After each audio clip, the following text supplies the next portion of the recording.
Hi, I'm Laura Wilsey, here with Sharon Wilsey, and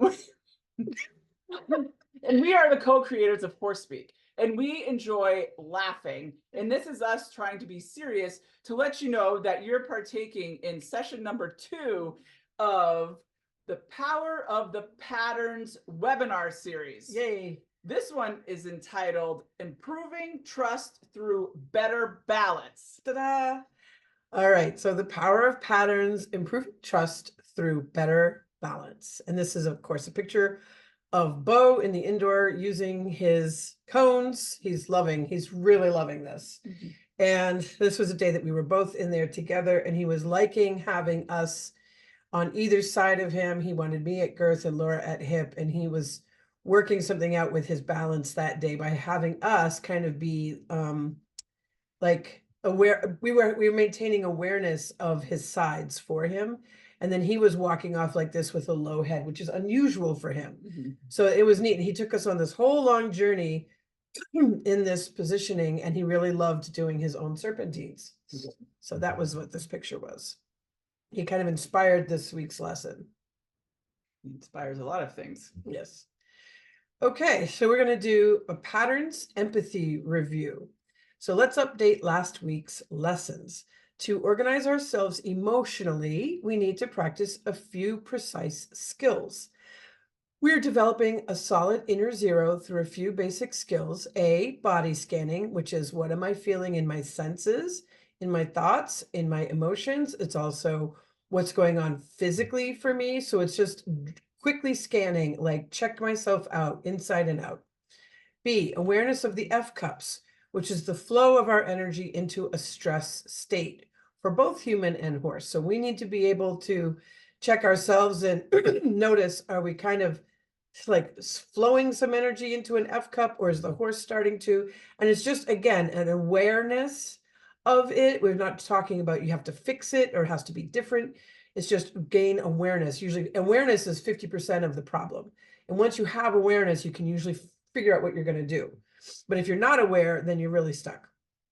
C, observation and avoiding anthropomorphism. So those two things to me go together, because the better we have our objective observation, the less we're projecting anthropomorphism onto them. And so anthropomorphism that we project, that's in the horse culture, is calling horses stupid, dumb, lazy, all these kinds of things, because those are human created experiences that we're projecting onto a horse.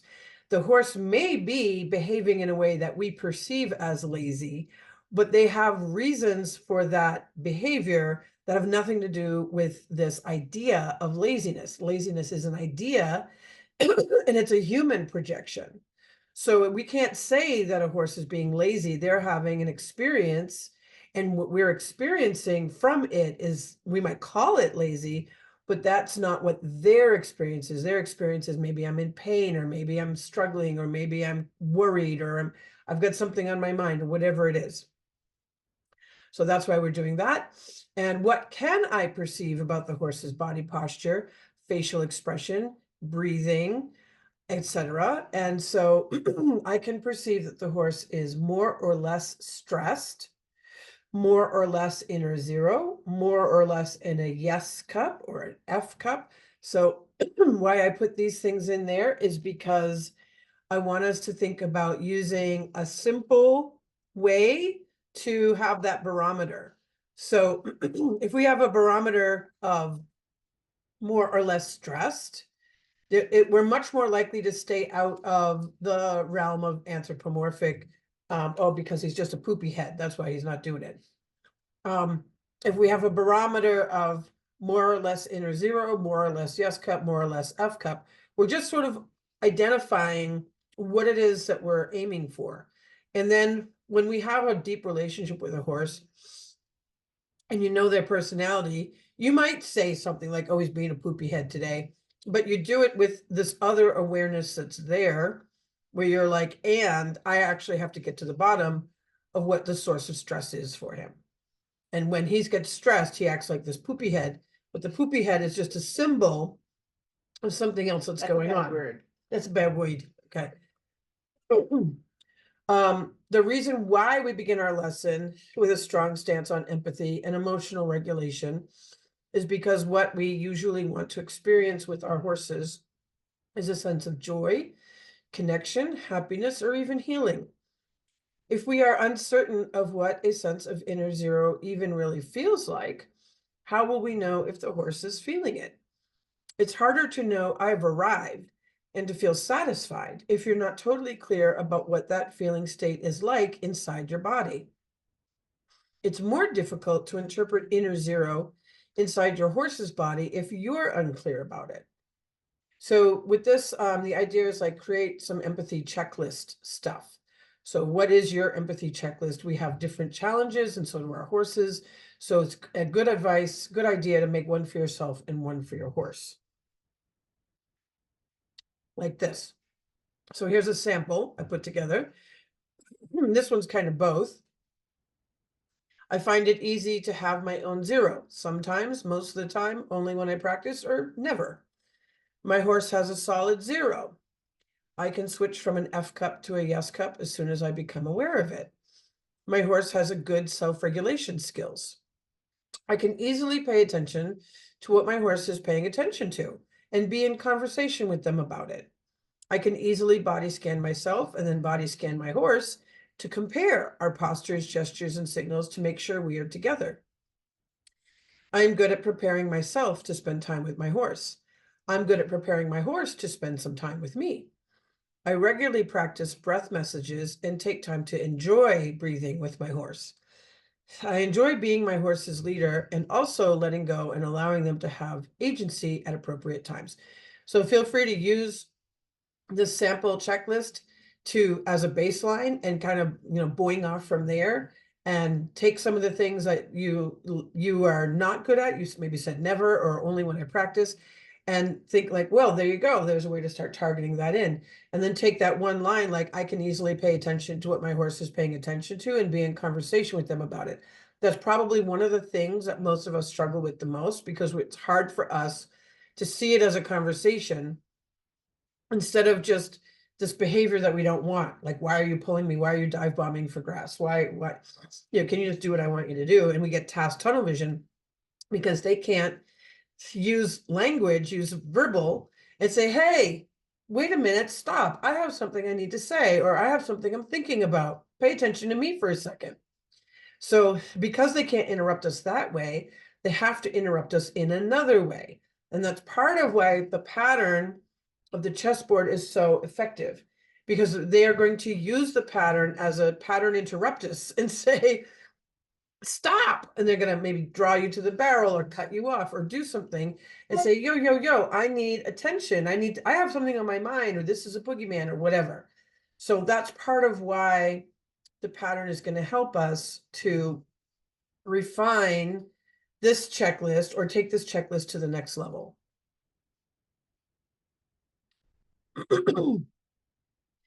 So this week we're adding the 3 balances for better empathy, form, and function. The 3 balances and how they affect hierarchy. Emotional balance. Horses give a higher ranking to a more emotionally calm horse in the herd. The better regulated horses are often the best teachers, sentries, nurturers, and map makers, and leaders. Physical balance. Horses give a higher ranking to a more balanced horse. That means physical balance.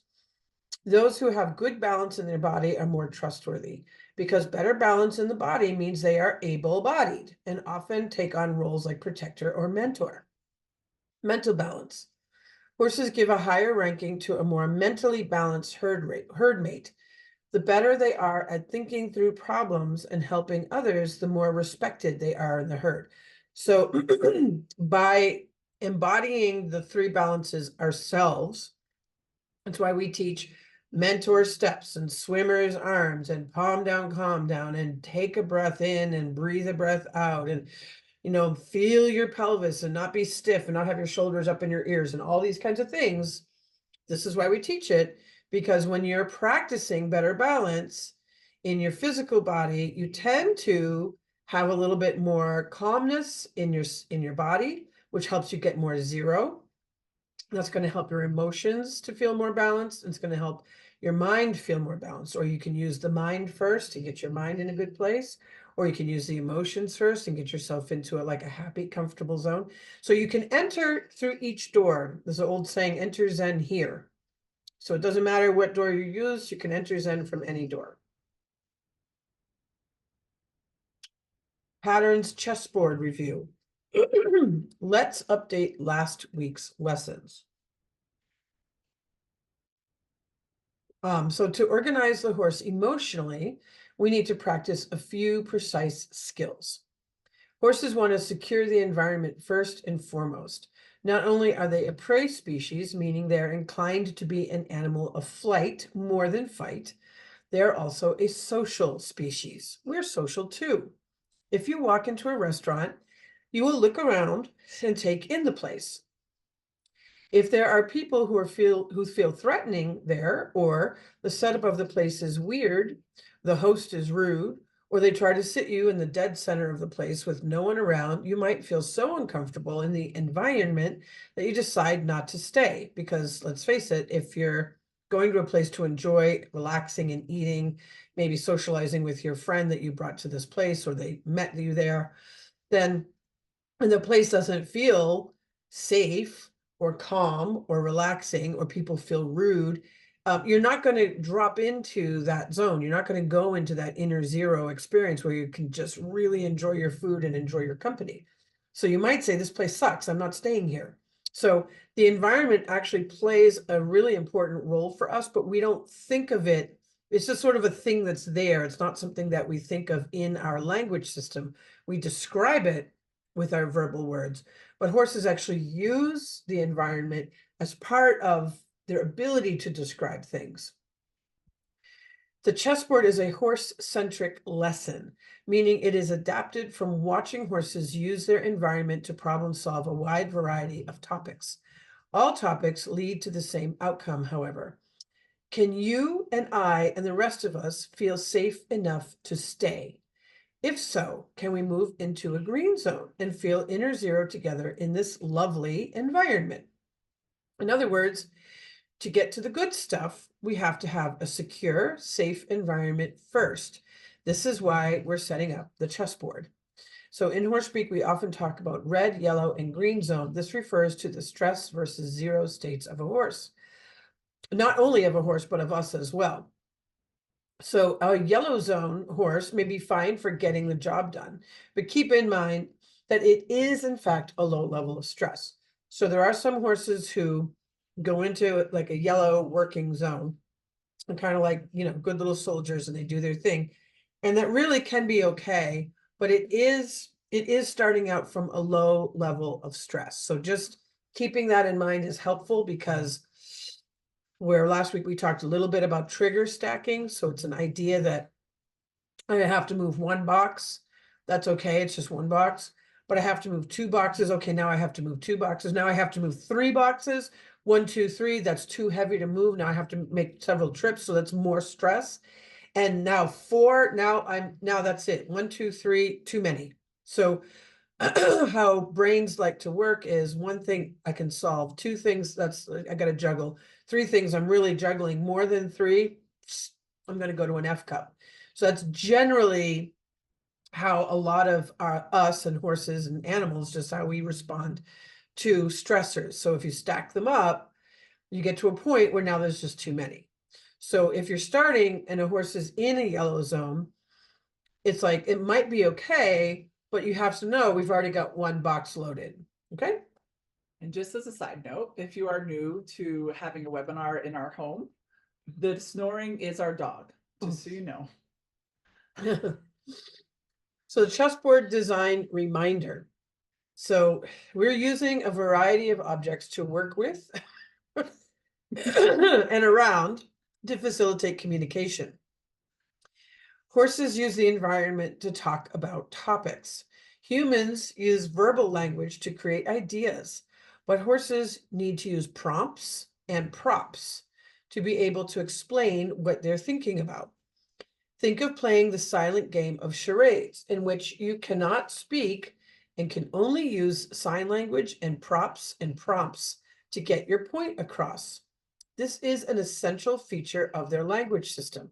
So I think this is something that I understood on an intuitive level for the entire time I've been working with teaching horse speak, but it wasn't until this year and certain horses really drawing a big diagram for me and going, Sharon, it is the whole point and purpose. The chessboard's not just in addition, the chessboard like is the thing. So I started to realize like, oh, it's bigger than what I had given credence to, because we use words to describe. So if we have a situation in mind, you might say, I had this car, I was in Keene, I was going down that street, that street where the Dunkin' Donuts is, I was going down that road, and she's already there. So yep. I can see the scene, I've laid out the chessboard. Well, this is what happened, and I can just go right into the topic. Well, a horse can't do that. So when they go onto the chessboard, they have to go to the cone. Last time I tripped here, or last time I spooked here, or last time there was a bad smell here, or last time there was a raccoon coming in and out of here. And they have to go there and inspect it and look at you and draw attention and say, I want, and maybe cock a hip or stiffen a hind leg or do a tail swish. And so they need to reinvent the situation by going actually there and then having body language about it. And what they are trying to convey is thoughts and feelings that they're having. And they might just be asking a question. Is that raccoon going to come back? Is he still there? I can still smell him. I can't smell a raccoon, but the horse can. So maybe I need to look and bang on the wall a little bit and really be believable and say, yeah, I don't think he's coming back.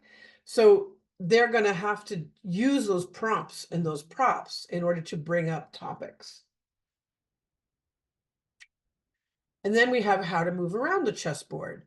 So on the diagram to the right, I have a little illustration of my lane, your lane. And we have the red buffer zone next to the human, which is next to the fence. So whether you're inside, outside, this could even be the aisle of the barn. It could even be inside the horse's box or stall. This could be down a driveway. But basically the buffer zone is going to be what's next to the actual edge. And that is the zone where in nature, if you ever watch nature shows where animals get hunted by lions and wolves and things, you'll see that the predators, especially ones that work in groups, are really good at creating a bottleneck. So you have some predators coming in, driving animals through a narrower place, going in from the side to squeeze them out so that they have to thin out those protectors that would be on the sides of the group. And that gets the weaker, more vulnerable ones more exposed. And so they like to push them into a bottleneck. And then the ones who are going to actually do the attack are usually waiting out in front for those that thinned out herd to come through. They can select the one that they want. So that's a very clever, organized way for predators to do that. So the sides of the buffer zone is right where the predators are going to want to put pressure. And if you've ever watched sheepdogs moving sheep, this is exactly how they do it. So putting that pressure on the sides and the back and driving them forward and maybe cutting off in the front is all a bad dream for horses, right? So it's something that is in their nervous system from the time that they're born, and mama is going to teach them, watch out for the edges, let me do the protection messages. And what they're going to want to do is move off a certain amount of space and stop and turn and look around. Is a predator pursuing me or not?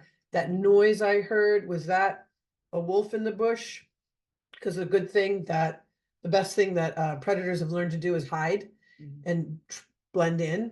So when we're doing this chessboard, what we're saying is, I've got the buffer zone. I'm going to make sure there's no wolves there. And we're going to go from point to point. So we're going to arrive. We're going to begin to move. We're going to move together in harmony, your lane, my lane. We're going to arrive at a point and we're going to stop and we're going to check and make sure we weren't chased or pursued or nothing bad is happening. And so by imitating that, you're really imitating some of the first days of life for a baby and their mama, because that's how the mama's going to work with her baby, is they're going to move a certain amount of space, stop, Mama's going to look around. If it's safe, you can nurse, you can lie down, whatever. Baby is going to orbit around mama's body and learn how to stay with her. But they basically are going to move from point to point to point. If they have to get up and run, that's a different story. But mama needs to coach that baby on how to stay with her. So what we're imitating is we have to move together. Me and the horse, we have to move together, and we have to become a unit. We need to become a herd. We need to be in the same mind. And our peripheries and our directionals and all of this cool stuff that happens on a neurological level when herd animals or flocks of birds or schools of fish, when they start to move together like this, it's a big deal for them. So in the go to the left where it says cone, I just wanted to describe some of the things that cone represents. So it can represent, you've arrived, hooray, here we are, we're here. It can represent a safety object. So we got there, we got through the scary zone, and we're now at the safety object. Nothing got us, yay. It could be a play object. You'll see Rocky do that. He likes to show off and kill the cone because he likes to show what a tough guy he is and how he could kill it if he had to. That's just a Rocky thing. And you'll see some of the horses want to step on. They love the soccer discs. They're really loving them because they can step on them and go, here it is. So there's a touchstone for them. They're like, I found it, I touched it. They might even bring a back foot through and land on it and then pivot off of it because they're orienting themselves in space and thinking, here's my pivot point. And so they're using it that way. It's a topic for discussion. So you stop at the cone or the disc or wherever you're stopping. It could even be a point on the wall. And this is a point where we're going to say, hey, how are we doing? Body scan me, body scan you. What are your feet doing? How am I breathing? How are you breathing? It's an area of the chessboard being negotiated. So we're down at this wall and this is the scary area. So let's negotiate between the cones and see if we can get you feeling more regulated in the scary place. Opportunity to release something. We saw that last week where Mummy had, she was standing at a cone. She had a barrel and 2 other cones between her and the door. And on the other side of the door was her daughter who was screaming for her. And so she needed all that buffer zone, all that taken care of for her to actually go, I'm just going to let her scream, which she's never done. So, and then she had all these releases. Breathing time, rebalancing time, renegotiating time. Basically, the cone is a yes cup. So yes cup, fill it up with something. Getting there, you're going to observe the lanes, peripheries on the horse's eyes and cheek. Your eyes, your belly button, and your toes and your feet are all facing in the same way. So no feet doing like weird floppy things or being too close together or crossing your legs or like you're looking that way, but your feet are going that way. There's a lot of weird stuff that we do. Move with enough room for the horse to turn. You'll see a lot of that in the videos. Pay attention to how he lands, front feet and back feet. Pay attention to his comments about how you landed. So they may look at you and sniff down your leg and go, but you're funny. You're too far ahead. You're too far back. Your one foot's good, but the other foot's pointing this way. You see all kinds of things that they want to comment. Or they might nudge you in the arm or do some of this stuff. And then you pick your hand up and they go, there's your hand, because you dropped your hand back down. And they're like, where did you go? So then we have the barrel. Let's have a grooming ritual. It's a way to say, well done, or yes, a place to regroup. You could even stop and point at the barrel and take a breath and then say, would you like to go there, and have a timeout. Some horses go, look at the barrel and they go, nah, I'd like to keep going. But it's a moment. It's a moment, and it's a way to say, here, do you want to? And then if they say, no, I want to keep going, cool, let's keep going. It's a place to regroup. It's a way for the horse to tell you something because you're standing still and listening to them, presumably. So if you got a little tasky and you're walking to the cone, by the time you get to the barrel, you should let go of the task at the barrel. It's not the task of enrichment, right? The task is to stop and to just feel enrichment to whatever that is. And that might mean the horse wants to tell you something. They may want to drift. Drifting is like, I need to kind of saunter over here because I want to show you this button. Or I need to line up the barrel towards my hip or whatever it is. They're going to drift and line up you or the barrel or another cone or something with a different button and say it's about this button, it's about this topic. And basically, it's just a way for you to renegotiate. Mhm. So just thinking about those objects, if we were playing Candyland, there's the Chutes and Ladders, right? So no, Chutes and Ladders, we No, play that's Chutes and Chutes and Ladders. Ladders. Two different games. But there's things on the board, right? So it's like, what do you do when you get to that thing? What is that thing supposed to represent? Right. Right. And so we can also offer at the barrel, sniff their neck, hold their sit, rub their ankles, have a variety of items to use for enrichment. Like we have their lead rope actually is one of the things that we typically set on there. So if they go to touch the lead rope, then they might say, I'm actually done right now. Brushes, we have tuning forks. Maybe the whip is sitting on there. So we just, the honky horn that Dakota likes to use. So whatever your horse likes to play with or something for yourself to use is great to put on top of the barrel. Yeah, because Mummy will actually go to the whip and touch the whip and look at you. And so that means take off my rope because I need to move a little. She needs to move. And so she's loving it. And she's like, she'll touch it and say, yeah, can I trot around for 10 minutes or so? Yeah. And so that's her message. And other horses will sniff the whip and like put it on the ground and step on it and go, don't even think about that whip. So either way, it's a topic for discussion. Yeah.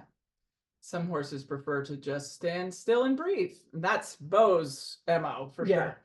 Practicing a downhill stroking only. So no stimulating touch unless there's a bug bite. So one direction, downhill, Show 'em on my arm. downhill. And breathing as we're doing that as well. So then we're also releasing any kind of tension because we might have just done something. It could have been a little bit challenging. We could have Or fun. Or fun, but it could have been, we could have gotten our energy up and then it's a good time to like have a reset Mhm.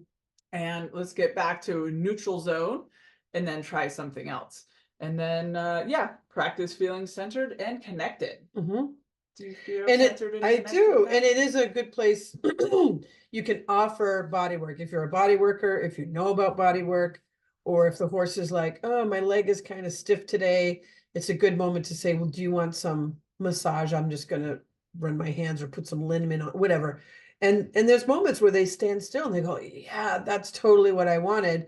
And then they go, tail swish, all done. I don't want too much more of that. And some just want to stay at the barrel and just like, yes, touch me for an hour. So it's interesting to see what they find enriching. Right. And with Bo particularly, he has not found the barrel enriching from the beginning and he's getting better about it. But he likes to go into, you'll see in the video, problem solving corner Mhm. to actually do different things. That's what he finds enriching. Yeah. We got to figure this stuff out. Yeah, we gotta do this. together. He actually likes when you stand up on the mounting bucket. Yeah, I think That's he his, likes I think that. that's his, because that's where he really gets chill. Yeah.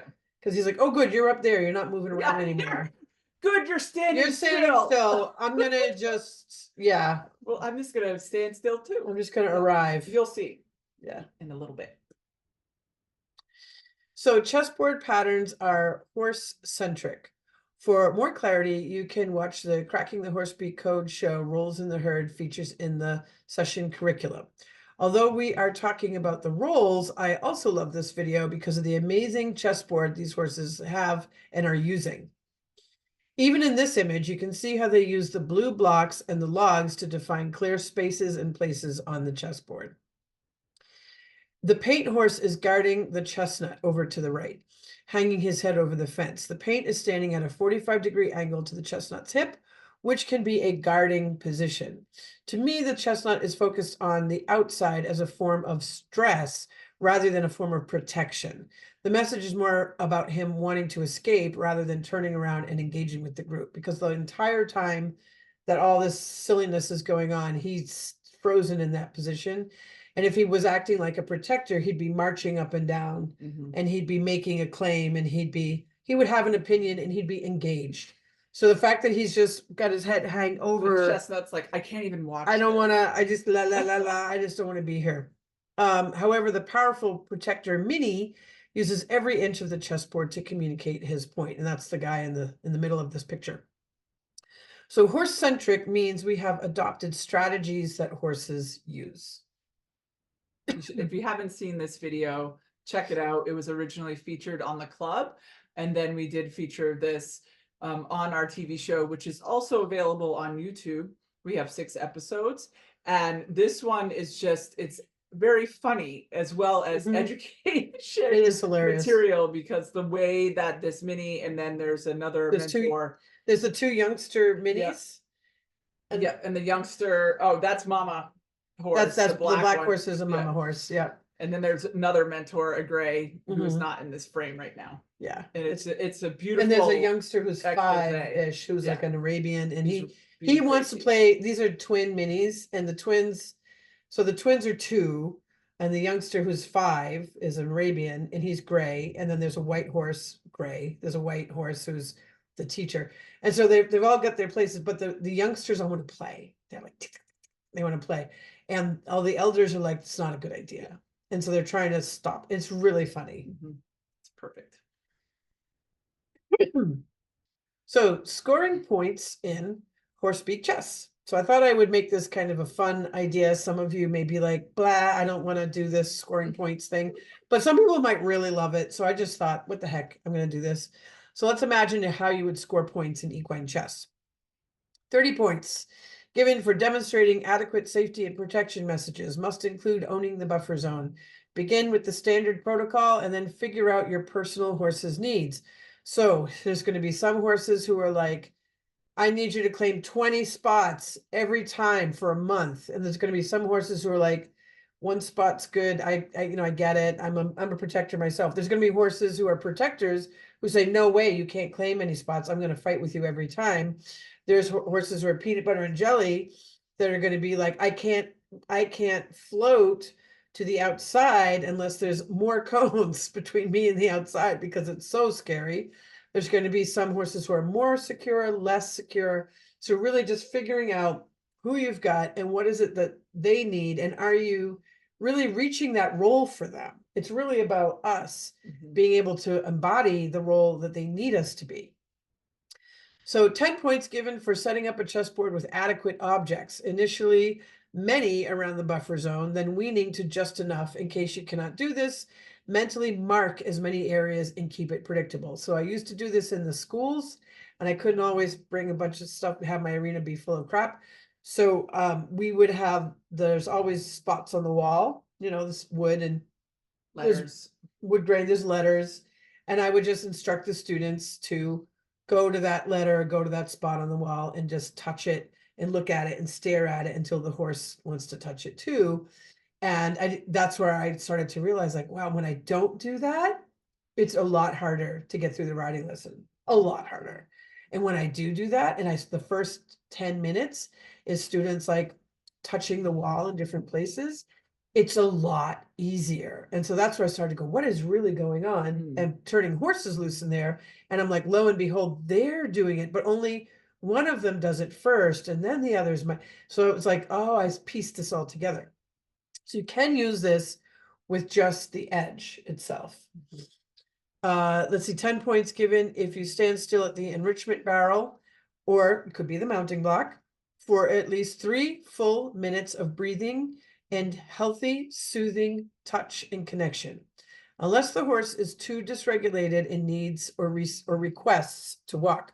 So most horses want to come to a place where they can actually rest, cock that hip, really go into the rest and repair. But some horses are like, I can't do that yet. And it's going to be more regulating for them to just keep walking.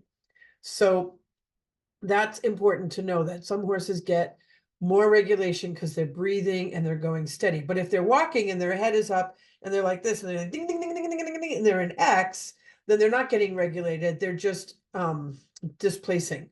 So they're just acting out. And so then you would have to change what you're doing and say, okay, well, we're only going to walk in a very small circle near the gate so that you stay as close to the safety of the gate as you can. So this is where you have to learn who your horse is. 10 points every time you notice their foot position when you halt and wonder what it means. So both things. You have to notice, and then you have to wonder what it means rather than say fix it, because our tendency is to go, your feet aren't balanced, fix it. So your feet aren't balanced. What does it mean? Yes.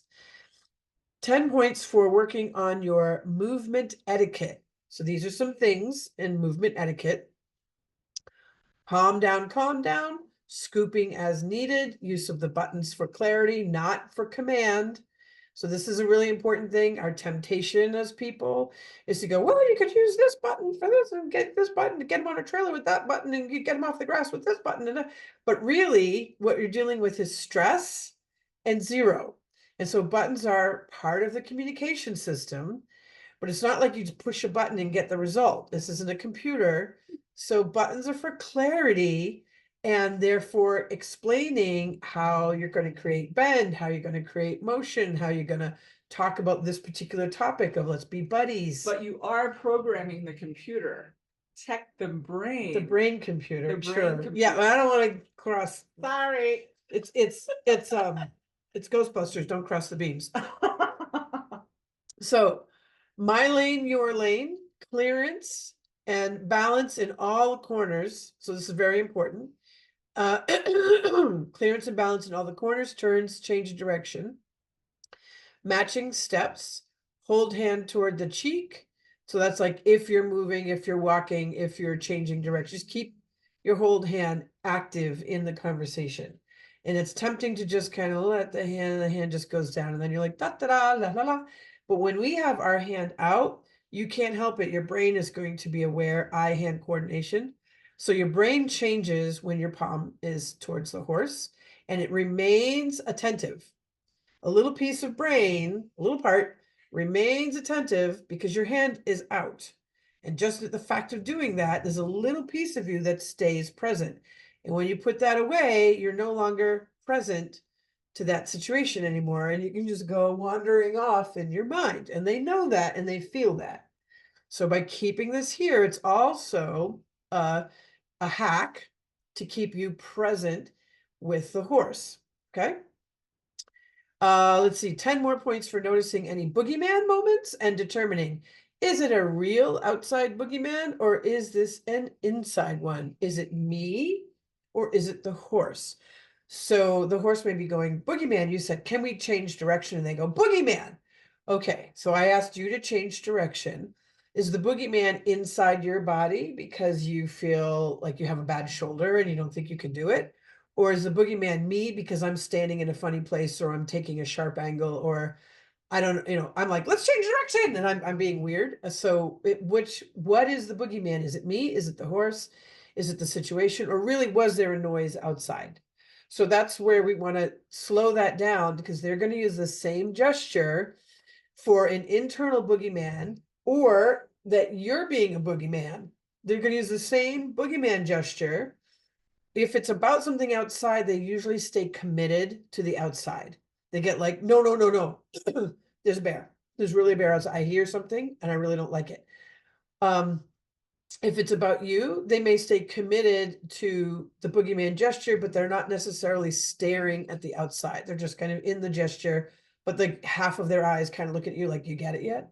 Do you get that you're my boogeyman right now? Do you get that your head is going, la, la, la, la, there's bees in your head and that's where the boogeyman is? So it's important to kind of notice the distinction because it's charades. It's the same gesture to mean this is a problem. This could be dangerous. This could be an issue. It's the same gesture, whether it's internal or external, whether it's in themselves or it's in you. Or about you. Or about you.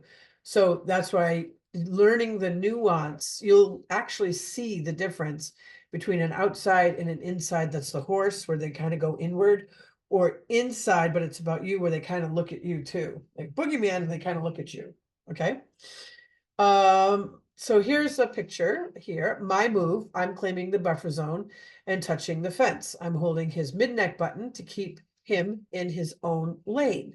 My core is aiming across his chest, and I use this to say I am both protector and director. So I'm putting those together because watching Rocky use the buffer zone in these videos is hysterical. He's like, I'm protector and director. And then he goes and he fetches Jagger. And he's like, I'm giving direction, go. And then he comes, fetches Laura. I'm giving directions, go. And I'm protector and director. So it's really funny. So now those go together in my head.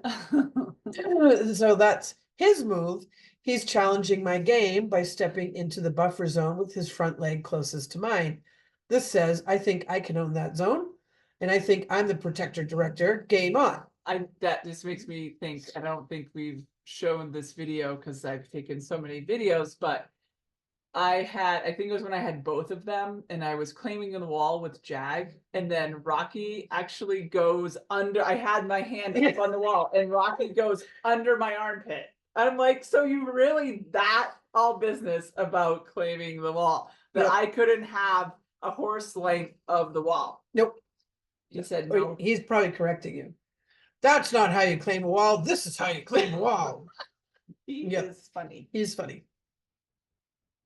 So this week, physical balance skills is what we're going to be thinking about. So we have talked a bit about emotional balance, F cups, yes cups, inner zero, safety and protection messages, why, where, when, how. We've talked about the basic setup, how to design a chessboard, and how to have movement etiquette. Now, let's begin really thinking about what balance means to a horse. So we think of balance usually as good and bad balance, right and wrong, like this is the right way to do this thing, this is the wrong way to do it, that kind of stuff. But they think of it as survival or not. So that's how it is for them. If we get too picky with their balance, they will feel exposed and vulnerable, like we're a predator picking out their weaknesses. So I've seen this happen where people are being really picky. They're doing whatever they're doing, in-hand dressage, or they're doing even horse agility. I've seen it a couple of times, and they're so picky about, and the horse is just getting more and more tense, and they're just feeling really exposed because like you're picking on me about how I'm moving myself. And the only ones who do that in nature is a predator, because they're like, ha, you're the weakest one, I'm going to eat you. So there's this instinct that they have to like protect themselves, right? However, if we don't pay any attention to their balance, then they're going to feel misunderstood and not seen, and that we're not really relating to them as they are. So it's this delicate thing, and they do appreciate it when you pay attention to their balance. You notice something's off and you say, hey, I have an idea, or I have a suggestion. I'm not being picky and say you must shoulder in this way, and that's it. Bump, bump, bump, bump, bump. I'm going to tie your head and do this thing and bump, bump, bump, and put you there. But I'm not going to do that. I'm just going to say, hey, I have a suggestion. This suggestion may be helpful for you. And then the horse says, wow, that was helpful. And then they ask you for more. That was a good idea, because this is what they do for mentor and teacher and protector and guideposts and mothers and nurturers, is the ones who are needing a hand go, what do you think? They bring it to the go to problem solving corner. They get the attention of one of the leaders, and they're like, I can't move. What do I do? What do I do? And I've seen teachers playing with a horse that has bad balance and actually coaching them on a little more shoulder, a little more. So now we can get involved and we can really create some beautiful in-hand dressage or whatever the heck we're wanting to do, because we are coming from the perspective of, I know that you don't want to feel exposed and vulnerable, but I know that you do need some advice. And if I give you trustworthy advice, you're more likely to come back and ask me again. And a lot of times then what happens is they go back to their paddock and they think about it and they kind of practice, and they come back the next day and go, I was thinking about this. And you're like, wow, I was thinking about that too. And now it's oh, and I worked on this in the paddock. I went over a log and I did this thing. And I've had this happen. You've had this happen so many times. They're like, I was thinking about that. Because what the hell else were they thinking about the rest of the day? Once all the problems are solved, whatever you left them with, that's interesting. And they're like, that was so cool. Can we do that again? So a horse's ability to stay on his feet and move out of danger's way is essential to their mental health. So if they feel like my feet don't work, my legs don't work, my back doesn't work, my neck doesn't work, my jaw doesn't work, my teeth aren't right, my hooves aren't right, they feel these things, they're going to also have a challenge to their mental health, because I am actually at risk. So there's one thing, vulnerability button, like, oh, we're a little bit nervous and insecure. Like you can see this horse's vulnerability button is totally tucked up, right? nervous and insecure. But it's another thing, like my body doesn't work. That scares the hell out of me because I'm, as a horse, if we get into a bottleneck, I'm somebody's dinner. So this is why fast-paced activity with no insight into balance can really mess with a horse's mind. And we've seen this happen so many times. Fast-paced activity with a lot of insight into balance is cool and interesting, and they like it. But fast-paced activity with no awareness of their balance, just move because I like to see you moving. They're like, well, what if I trip? What if I fall? What if I can't, I'm leaning to the inside the whole time. I'm looking to the outside because I'm scared. Do you not notice that I'm in a scared posture? And so the person's like, no, I just see try. So it's really important for us to pay attention to balance. In this photo, I am matching steps and mirroring this tense youngster. He was able to move along with me in physical balance, allowing him to find some mental and emotional balance. So I'm practicing mentor steps, drop it to stop it, mirroring, breathing to go and whoa, swimmer's arms, which is open the armpit. So breathing to go and whoa, it's like I send my breath out in front of me, and when I'm ready to whoa, so there's a release, and I'll follow it with this. There's an energy of go and whoa. There's a breath with it. Can you see the three balances? So the white horse on the rail has pretty good body balance, and also his mental and emotional state seem pretty zero as well. The brown horse has poor physical balance, and his mental and emotional state reflect this. Which came first? Who knows? Does he have physical limitations or too many boogeymen? Did he not receive safety and protection messages from his rider? His chest is sunken in. This indicates no pride or no well-being. The white horse's chest is full and open. Although the white horse could be a protector role for the brown, this is not enough for some reason. So the white horse is on the rail, which would be the protector position in the buffer zone. He's got a fully engaged chest, and he's in a deep sit.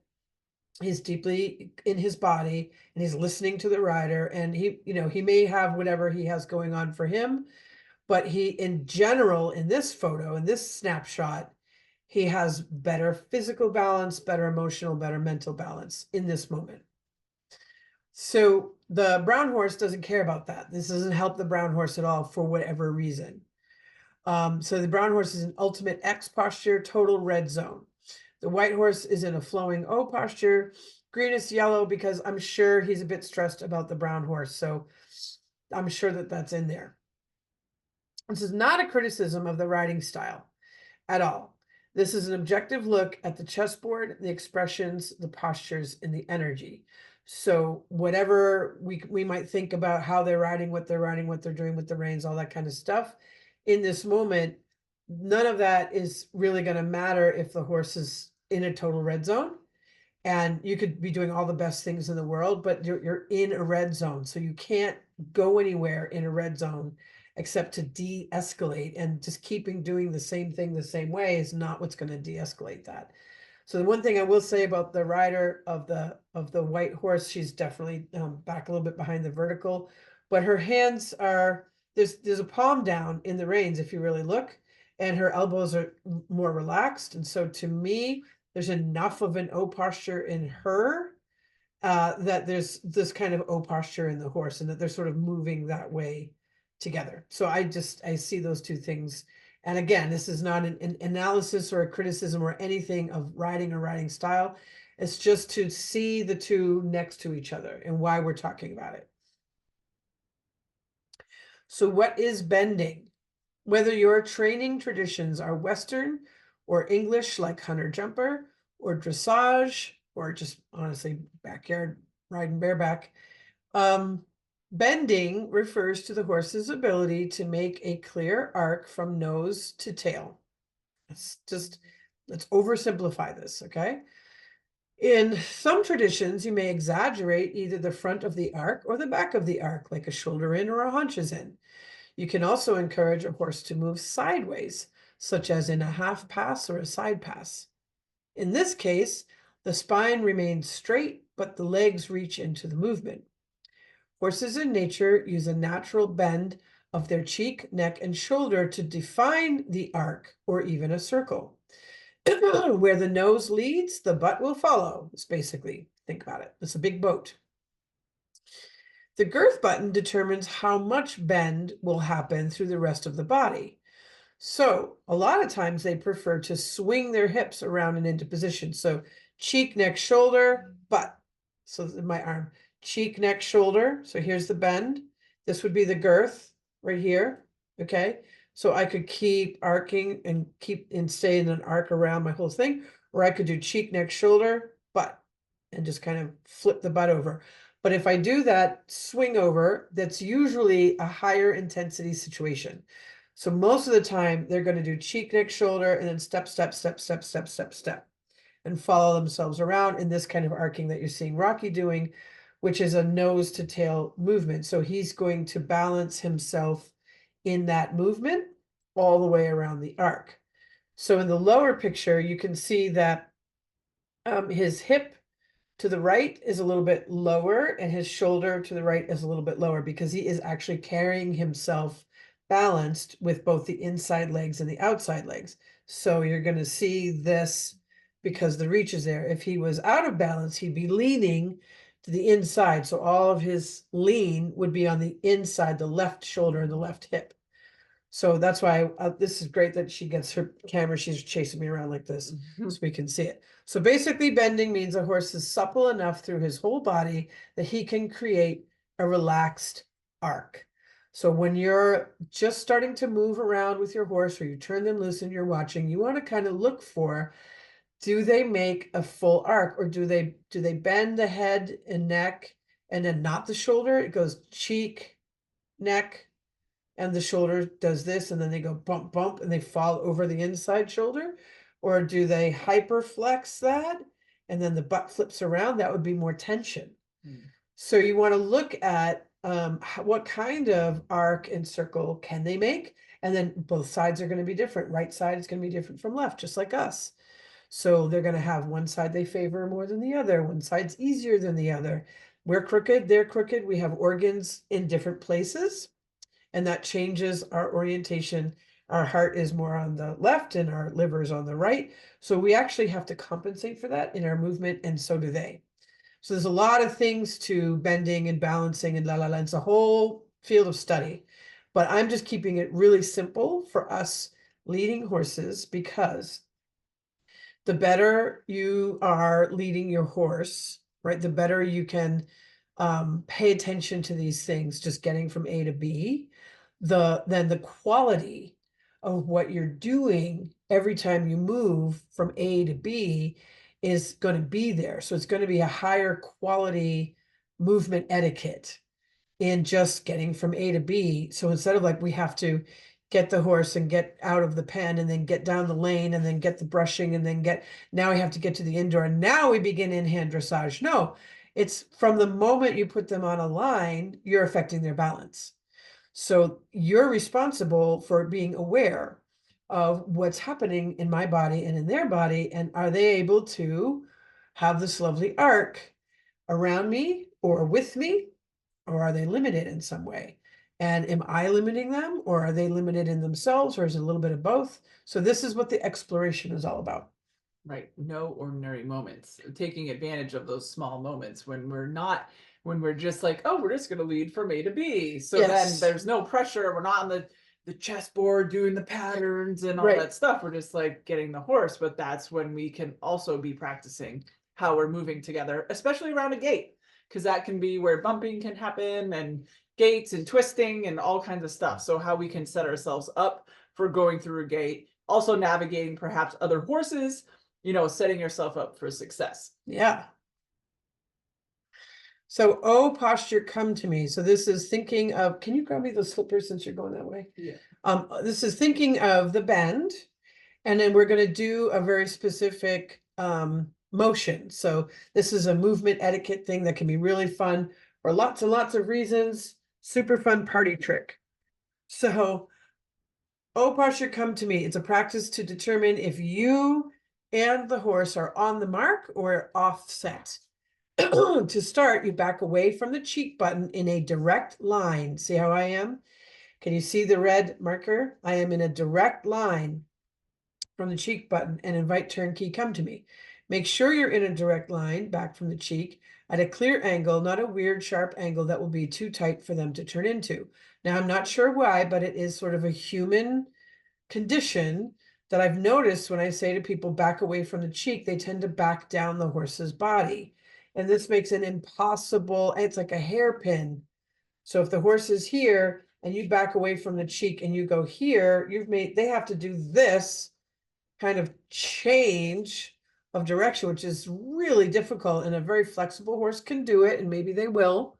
But a lot of horses are like, ouch, that's going to hurt to do that. And it's also a high intensity movement that a horse would only ask another horse to do that if there's like, it's a problem, there's something going on. So they don't really want to make those sharp angles if they don't have to. You may encourage them to come to you with a little scoop. So scoop, pinky finger goes under and it rotates all the way to the rotator cuff, all the way to the scapula. So scoop, come to me with the lead rope. You could also do a sparkle to the hip. So sparkle, you might have a whip in your hand. I have a little twig in my hand. Sparkle to the hip, or you might take the end of the lead rope. So you've got the end of the lead rope and you go sparkle like this with the end of the lead rope to the hip, like this. And sometimes that's just a little bit of, I'd like you to bring that with you and around, but you're not driving them over. So it's really, really careful. If you sparkle the hip, it's the top of the hip, because you don't want them to feel driven over.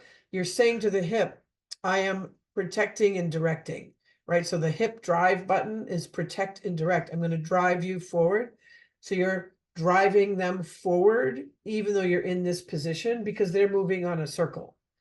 So if they move on a circle, the butt has to follow the nose. So I'm driving the hip forward. The nose is then going to come to me. So that's how they interpret that. Okay.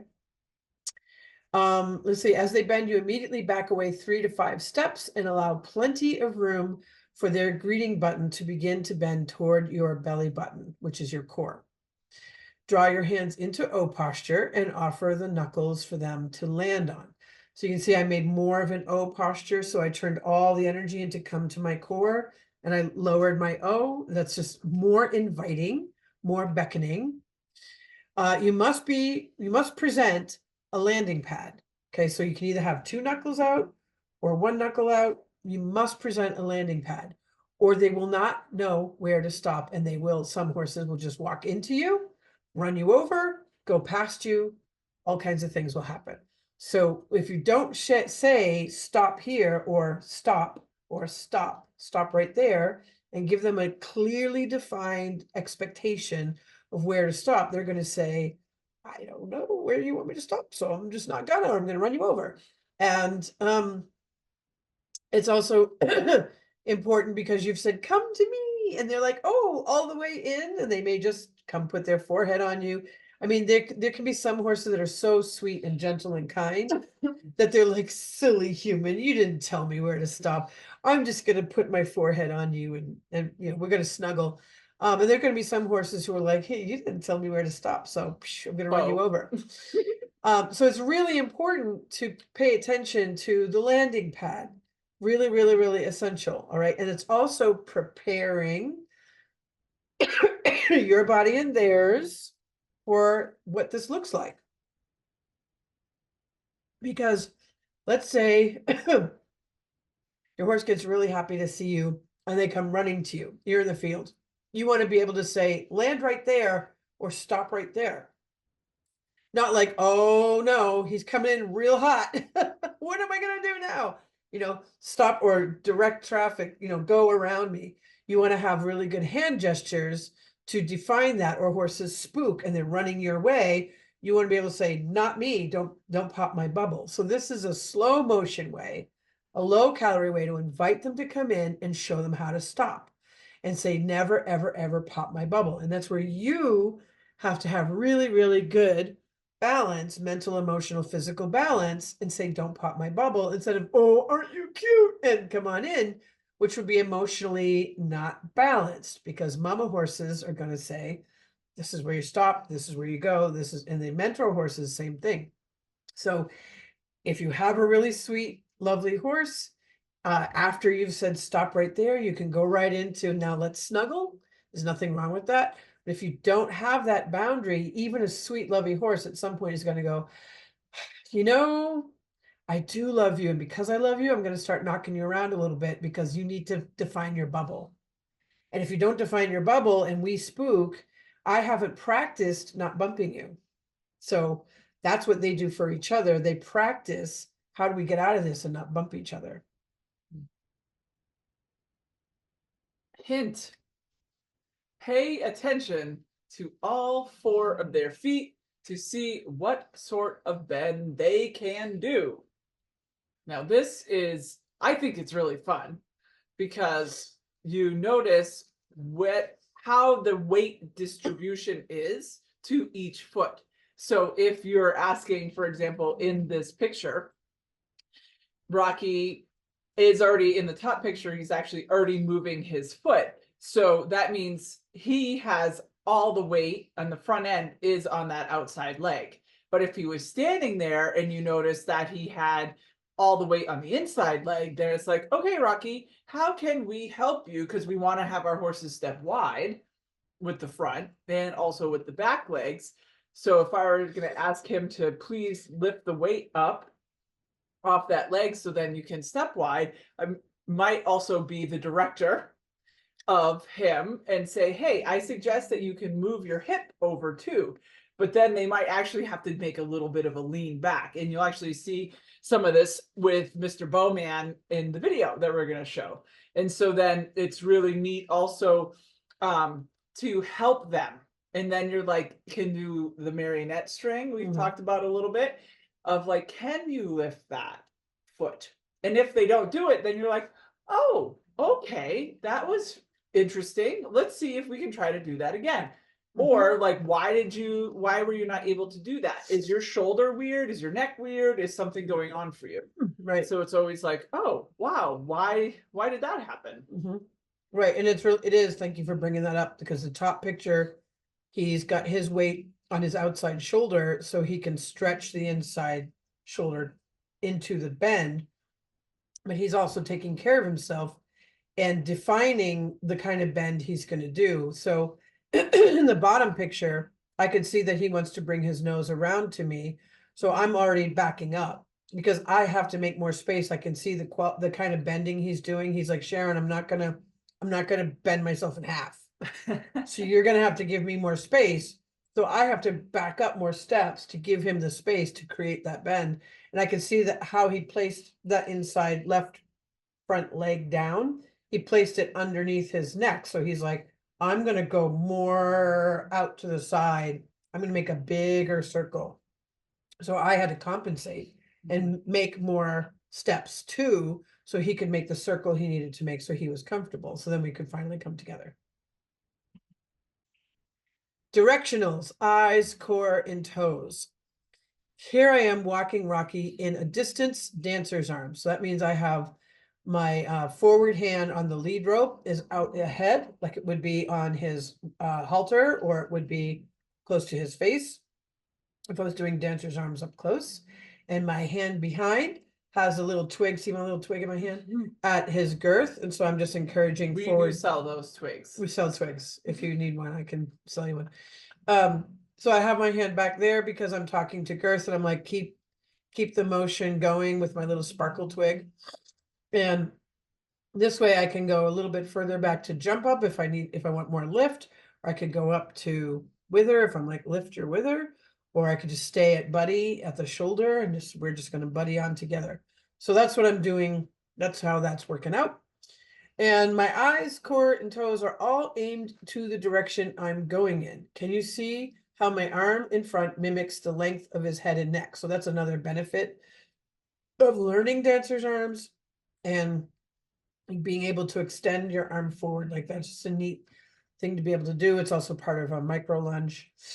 In the lower picture, I'm aiming my eyes and core into his lane. Can you see that he made an adjustment into that direction?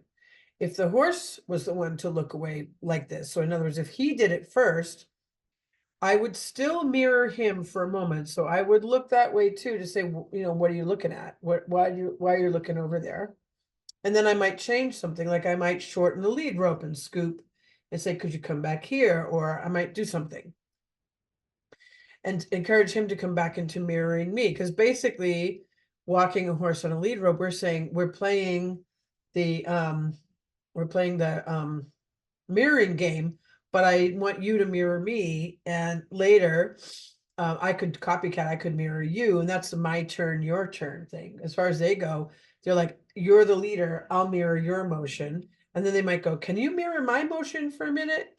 Sure, yeah, I'll mirror your motion. And that's what my turn, your turn is really all about. They just want to feel like, what if I had an idea? I'd say, well, then I would go with you. So it was if he was very strong about his desire to go over there, I may simply mirror him and then play my turn, your turn.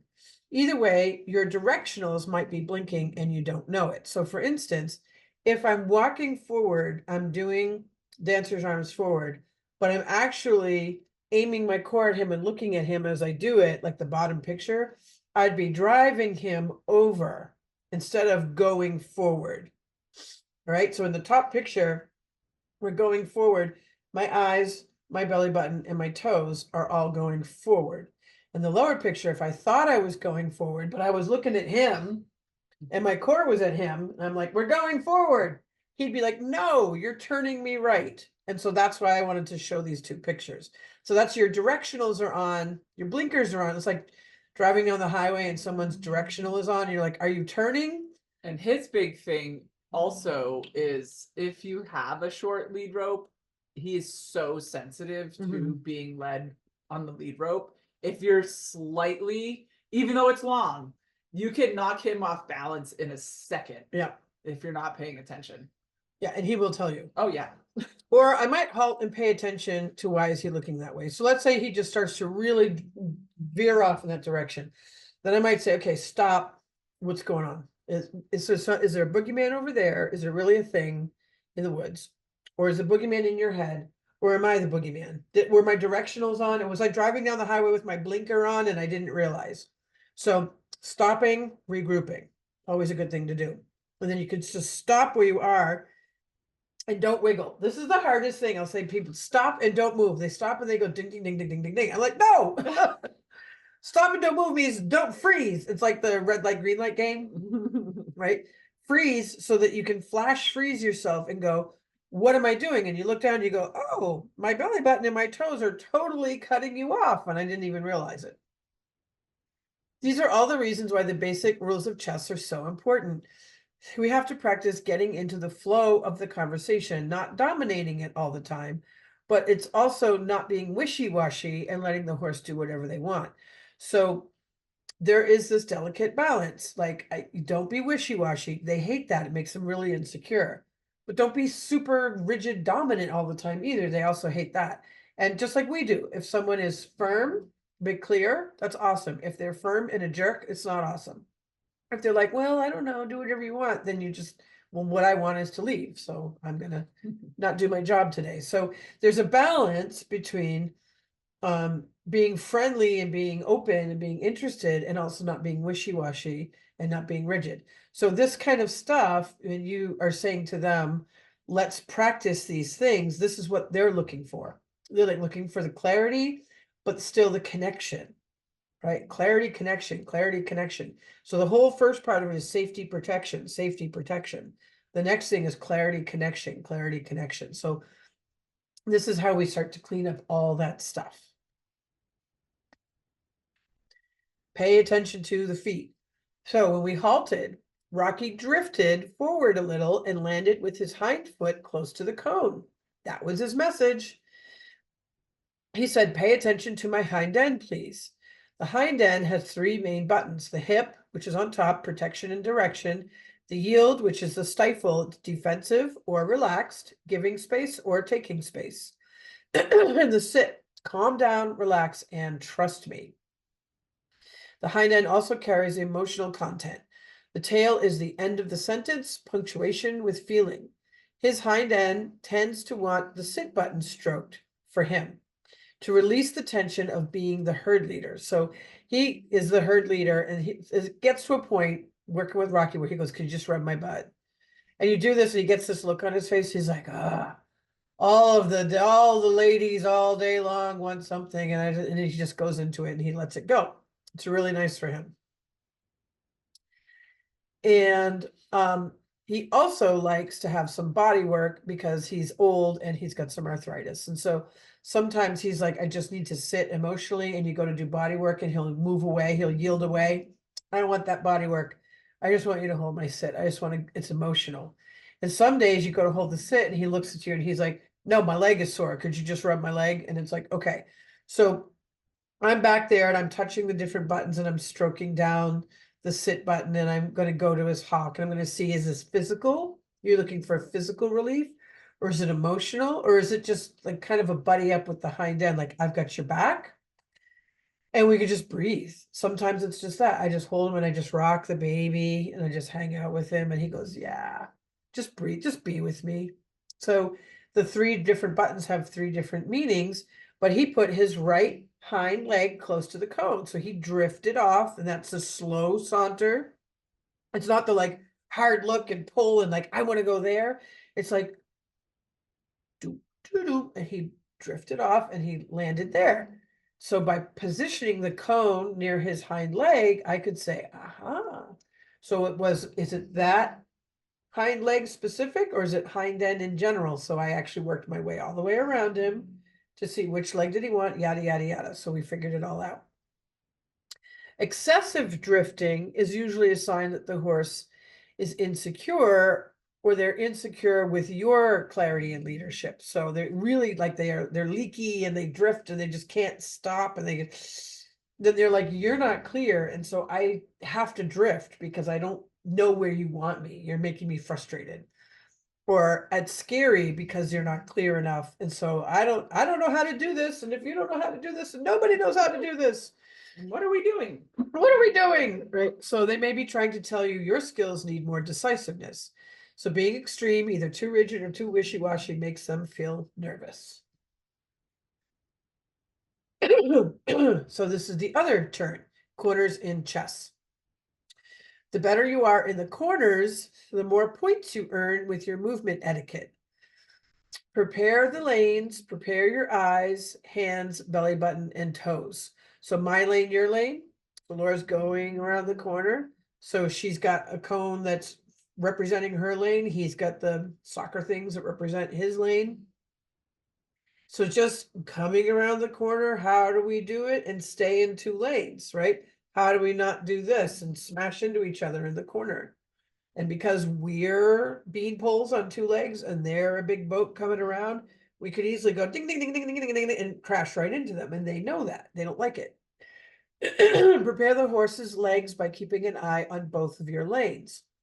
And in the beginning, it's enough to just kind of keep an eye on the front feet, keep an eye on like what their front feet are doing. And as you get good at this and you can go into that distance dancer's arms, you'll be able to see the front feet, the hind feet, the bend, what's happening with the neck and the head, and sort of the whole thing starts to come together. Place your hold hand on the cheek or neck to help create the idea of bend. Using the cheek, neck, shoulder, CNS, cheek, neck, shoulder, to initiate bend, but keep your peripheries on girth and jump up. Then make sure hip arrives in good order. So as you're coming around the corner where Laura is in the lower left-hand corner there, at that moment, she might take a quick peek, or her peripheries may just see it. Like when you're driving a car, you may not have to turn and look, but your peripheries see someone riding a bike on the side of the road. So she can just see how he's coming around the corner. Look at the buttons as you round the bend to see what is happening there. Make sure there's plenty of space to the horse's big boat to make it around the corner and stay in their lane. And I love when you come around the corner, you got your foot in the, "I'm in my lane."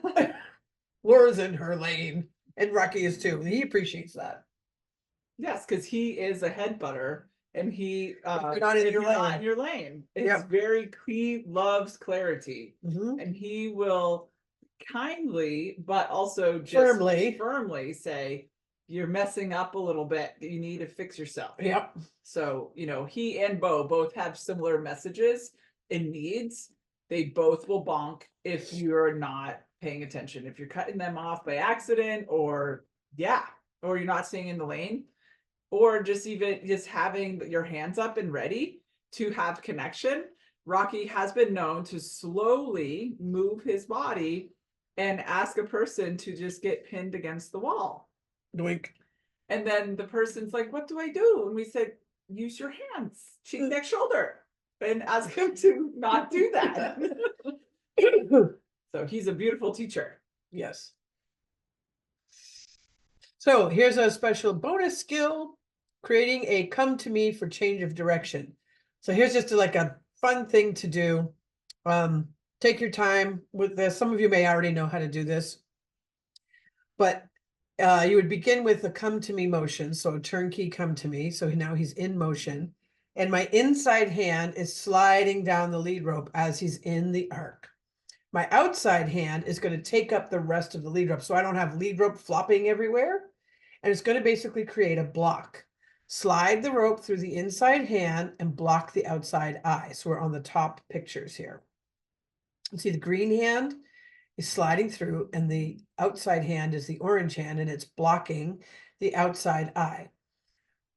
Draw the head across your core. So this is a moment where you're going to ask them to cross your core. This is why we do a lot of claiming the space in front of the horse. One of the things that Therapy Backup does is it claims the space in front of the horse. So he says, you and I can have safe interaction with me in the front of your space. I'm claiming that space in front. It's kind of a buffer zone on the bubble. And you will see the horses who are strong, who have good protector mojo or whatever, they are going to bump you with the head because they're saying, that's my buffer zone. Get out of my buffer zone. So they want you to be really clear with it. So draw the head across your core, and my other hand is creating a block with the rope, right? The rope, and also this, it's going to catch and move the outside eye. So now we go down to the lower left, catch the outside cheek or the bridge of the nose. You could also touch the bridge of the nose and just keep it moving. That's okay. In your outside hand. Now pivot yourself and begin walking. Now you are in the opposite lane. So he's in the green lane and I'm in the orange lane. So I took my orange hand and I got it on the bridge of his nose, and then I went to the outside cheek and I just kept gently encouraging that motion. So he's basically doing his arc to the inside lane, and I'm changing my positioning, and I'm going to arc on the outside lane and then move with him. The horses really like stuff like this. All of them, they all really like this because this is the stuff they do with each other. They say, well, if I was doing that and you were doing that and I did this, would you do that? And then we could do the because they really want to be like dolphins. They like to figure it out, and it's fun for them. And it's also really important to know how to move in these ways for a moment of, danger, or there's a problem, or the horse is panicking. And if you've practiced these things in slow motion and you've really chunked it down and done bite-sized chunks, I mean, maybe you just have to practice come to me, stop, come to me, stop, come to me, stop. And then one day you stop and you go, okay, bridge of the nose, move your head that way. If I brought my hand this way and moved your cheek, I used two hands and moved your cheek, and then I could pivot with it.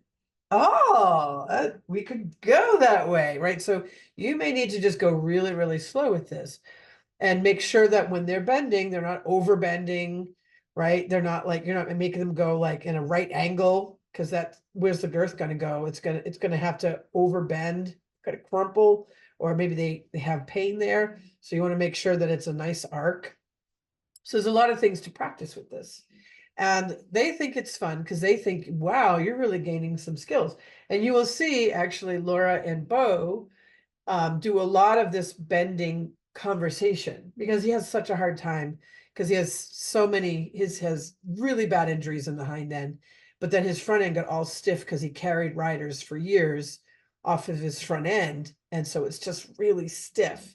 So for him, he's like, what bend? I'm a board.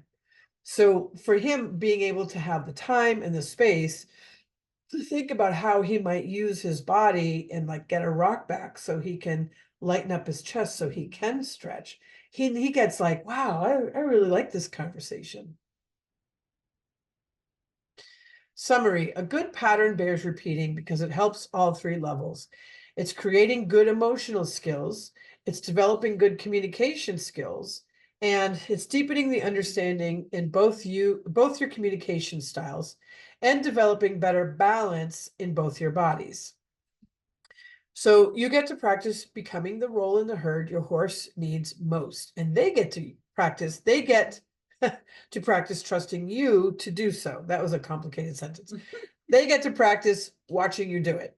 So they're like, what kind of role in the herd are you going to be for me? And are you really going to do it, or are you going to piddle out in the middle of it? Once a pattern is established, you will really notice little things so much more. I cannot stress this enough. She's been in this hella journey of I do patterns every day with all 6 horses. And it's been incredible because every day you're coming in and you're like, I see this today. I see that. I see this. So because the pattern is the same, the nuances start to show up. And like, oh, this problem that I've always had for years and years, now I know why. Because the pattern is the same.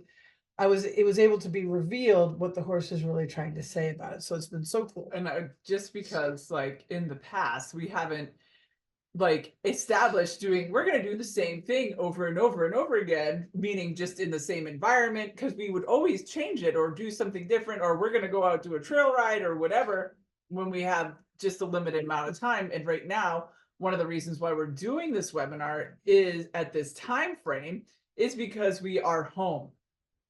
We are not traveling.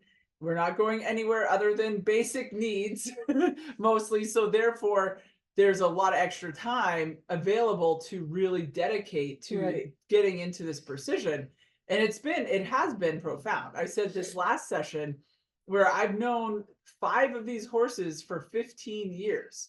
And it's so beautiful to see how much depth can happen in just actually a few weeks of working with them in this consistent way. Like there's been such amazing changes. I mean, I actually, spoiler alert, in the camera, I ran out of space on my phone.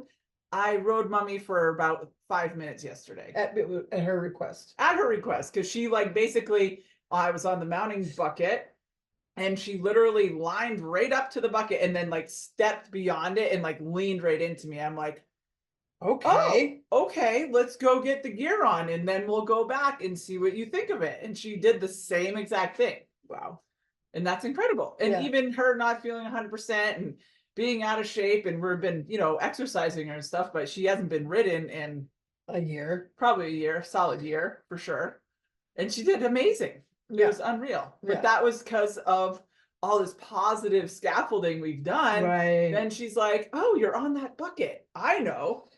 You know what would feel really good? Let's do a little ride. You on me. That would feel really good. I said, let's do it, Mama. So that's it. We also need to practice feeling satisfied and sharing yes cups with our horses. Breathing and breath messages are a very important part of getting the most of your patterns.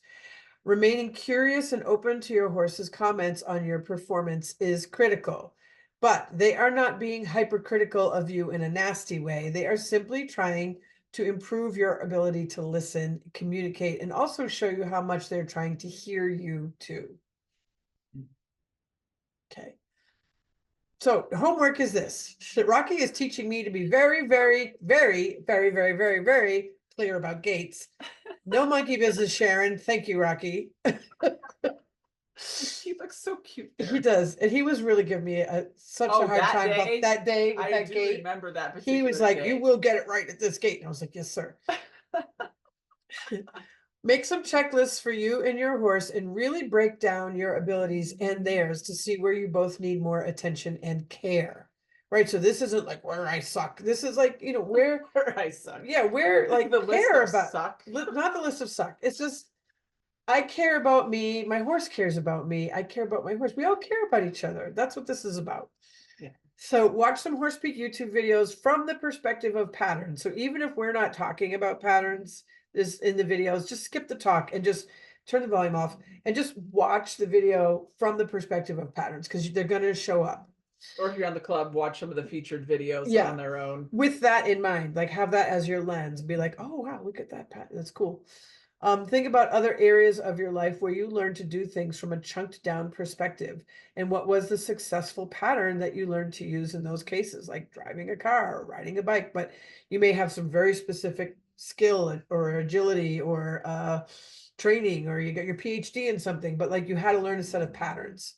And so, how did those patterns, how were they grouped together so that you could layer them, like she said, the scaffolding? Remember, no task tunnel vision. That would be the one that would be the one thing. Just if you find yourself in task tunnel vision, then ha ha ha ha ha. Listen, there I am, and then just see if you can change your perspective. This is an experiment, an exploration, a discovery, and a return to being interested in small, nuanced things like you did when you were a child. So I don't mean be childish and like ha ha. I mean like party. I just mean regaining some of your childlike wonder. You know, when you're a kid, you can look at one thing and be like, that worm is so brown and squishy. Wow. Like there's just this, you can be in awe of life. It's like, oh, life. All the small things. All the small things. And you can just be like, wow, I'm hanging out with a horse as my friend. We're talking. This requires some happiness. Then notice your primary bummer thoughts that put you into an F cup. I'm not good enough. Everyone's looking. No one understands. Fear of failure, etc. All that stuff. Make a list of your top bummer thoughts and then congratulate yourself for calling them out and give yourself a gold star or some chocolate or a bubble bath or whatever works for you to go, good for me, because those bummer thoughts, everybody has them. Same reasons why we have them, right? Because we're human beings growing up in a culture and there's lots of reasons. Judgments, all that kind of stuff. But then just go, but I didn't put that there. Because what 3-year-old kid says, you know what I need? A deep inner critic. That's what I think I'm going to get myself some deep inner critic. I think I'm going to be wicked mean to myself. I think so. Yep. Hurt myself more. Woo. They don't do that, but it's going to put upon them. And so it's really important to pull that out and go, that's just a bummer thought. And I don't need to identify We're not with talking you about that anymore. Tail swish that bummer thought, and then congratulate yourself for doing that. What are your horse's bummer thoughts? If you did know, what do you think it would be? That's kind of an interesting thing to think about. Give your horse a gold star for being honest with you. Love them for every single try that they offer.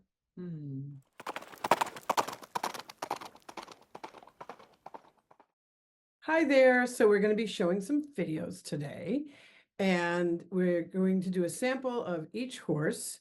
And the first video is really a sampling of all of the movement etiquette. That's what I'm calling it now. I think it's got a nice ring to it. The movement etiquette stuff that Laura is demonstrating with Bo. And so that's really interesting because Bo has something to know about. Bo has some old injuries to the hind end, so he will have a funny step in his hind leg, and it's been very, very cold, and so suddenly his arthritis has kicked in and he's really stiff, so he couldn't lie down to roll, which is difficult, but normally outside he rolls actually downhill, and so he can manage himself better because he's using the hill to kind of get down and then get back up again. But he wanted to roll in the sand and he just couldn't pull it off. So just to let you know, that's what you're seeing. So because of his hind end injuries, he can get really worried if he feels out of balance. And so if Laura does something, if she cuts him off in front, if she's standing too close, if they don't have a good turn, whatever it is, he gets emotional about feeling like he can't use his body the way he needs to do it. So that's a demonstration of how a physical limitation, a physical balance issue can have emotional side effects, okay? So mentally, he's now here and he's present. And he's actually really working with us and with the chessboard to talk about. It's kind of like having a therapy session about his physical limitations. And at the same time, working with how can we help you develop some more proprioception and some different awarenesses, because he's used to moving himself the way he does it.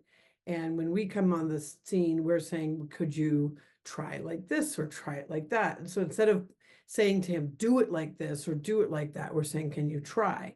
And that gives him the space to think and go, maybe I could try. And there's a few moments where he'll say, I don't think I can. And he gets, you can see what's like, I want to go that way. And Laura kind of hangs out with him and is like, I really think you can do this. And then he figures it out. And then he's very proud of himself. He even has he blows some big breaths or he licks and chews. And the other thing you're going to see in the Bo video is that she doesn't really take him to the white barrel. And at the end, he decides to go to the white barrel for a few minutes, but he's not really into touch. So we love to brush, all the horses love to get brushed, but Bo doesn't really like it. And he does like a little bit of body work, but even there, it's limited. And it's only moments of it, and it's really usually just his face. So he's not really that into that kind of enrichment, but he understands that the barrel represents enrichment. So the other thing that Laura's been working on is like, well, how can we go to the middle and have something that feels enriching? So she's been practicing standing on the overturned muck bucket, which is our mounting bucket in the arena, because it's a bucket. So if you mount a horse and then they bump it and knock it over, then it's just going to move out of the way. It's not as dangerous as having a mounting block there and they step over it and it falls and is all kinds of things. So I like a mounting bucket for that reason. And so she practices standing on the bucket, and you'll see that's where he says to her, hey, I don't want to move anymore. And he actually cocks a hip and really gets into relaxing his pelvis and that joint that's really sore. So that's his enrichment, is breath and space and give me a minute to process. And so that's kind of neat to see how he does that.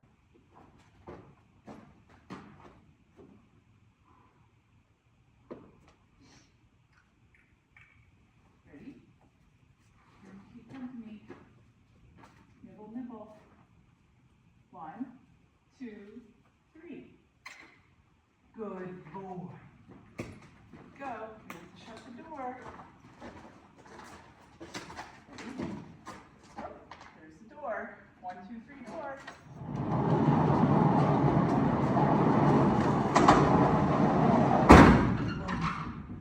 Good boy. Ready? We're going to go that way? Okay. We're going to work on mental, emotional, and physical balance today, Bohan. We're just going to use half of the arena. I need to practice your eject button. I'm going to go in the buffer zone. We're going to stay here. We're going to go problem-solving corner and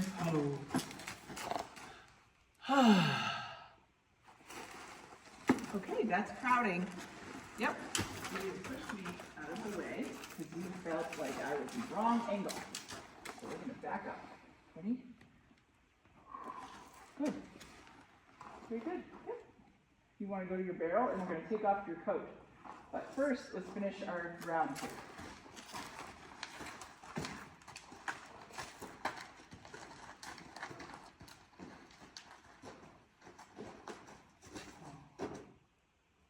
Very good.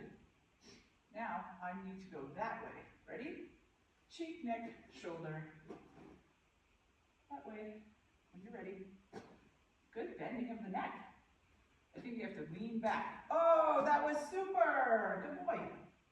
Can you take another step? Do you have to lean back again? I think so. Oh, very good. Oh, you're having a problem going that way. Oh, no. Okay. Well, let's go this way. Like that. Very good. We're going to cut in to go to the bear. And go.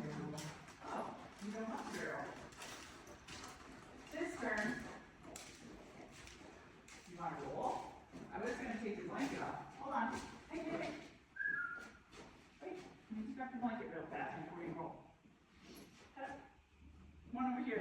in the problem solving corner. And then I'll let you loose. Good boy. There, and then cheek. Oh, very good. Cheek. Good. Okay.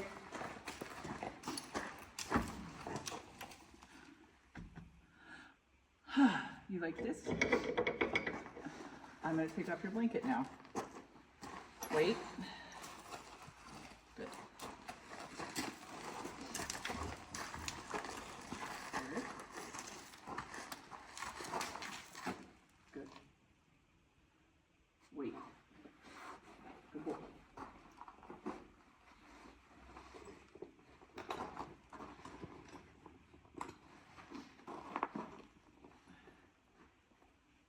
Good boy. Yeah, after you're gonna go roll. Wait a second, sir. Scoop. Oh. I have to take off the rest of your blanket.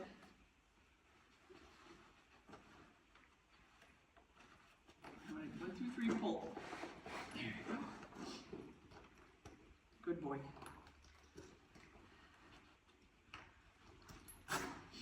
Ready? 1, 2, 3. Oh, not done yet. Good boy. Hold on. Let me grab your thing. Okay, go ahead, go roll.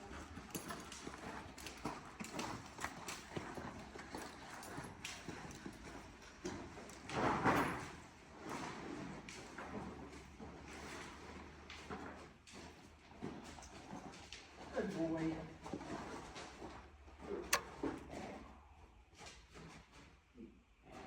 Where's that spot? Where is it? Oh, there it is. Okay. Oh. Oh. Gotta find the perfect spot, huh, Bo Man? Oh, there it is. Oh, it's okay. Sit. Oh, good boy. Oh, you can do it. Oh, are you stiff today? Oh, jeez. You want to try again? This way. Cheek. Come here.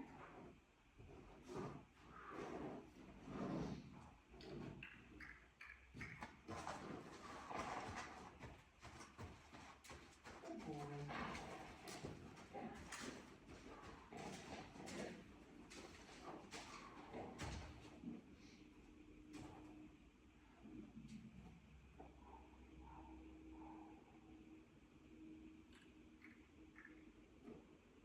Oh, stretch.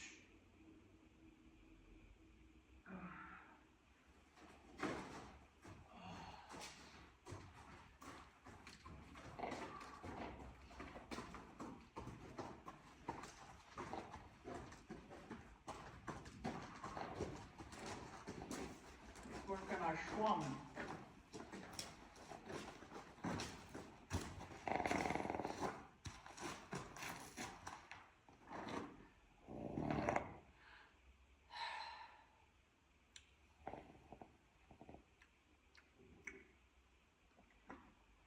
Ready?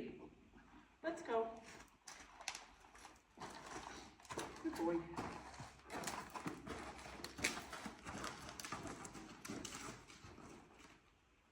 Good. How are you feeling? I see that you're nice and wide in front, not perfectly put together, but the hind end, you have your hip cocked a little bit, and a little bit close. You're gonna try to roll again? Let's get that butt stretched out.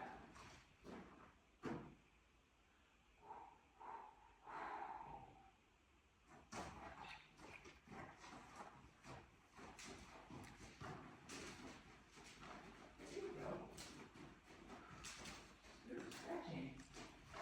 Oh, good boy. Ready?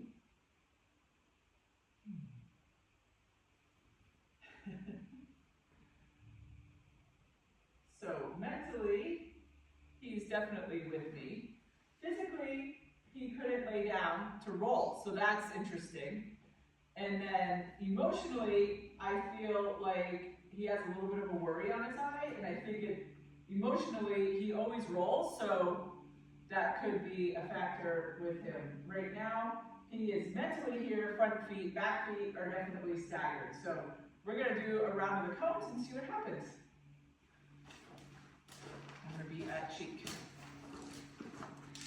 Oops, wait a minute. I messed up, Bowman, because I'm supposed to be on the buffer zone. Let's do a nice turn.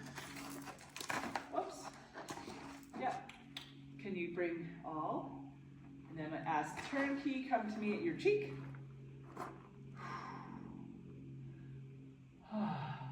So in this turn, Bo, you have to bring me your shoulder. And then, yep, boogeyman. Yep, a little bit of worry. Yeah, because you have to use your hip. You have to step out wide or cross under.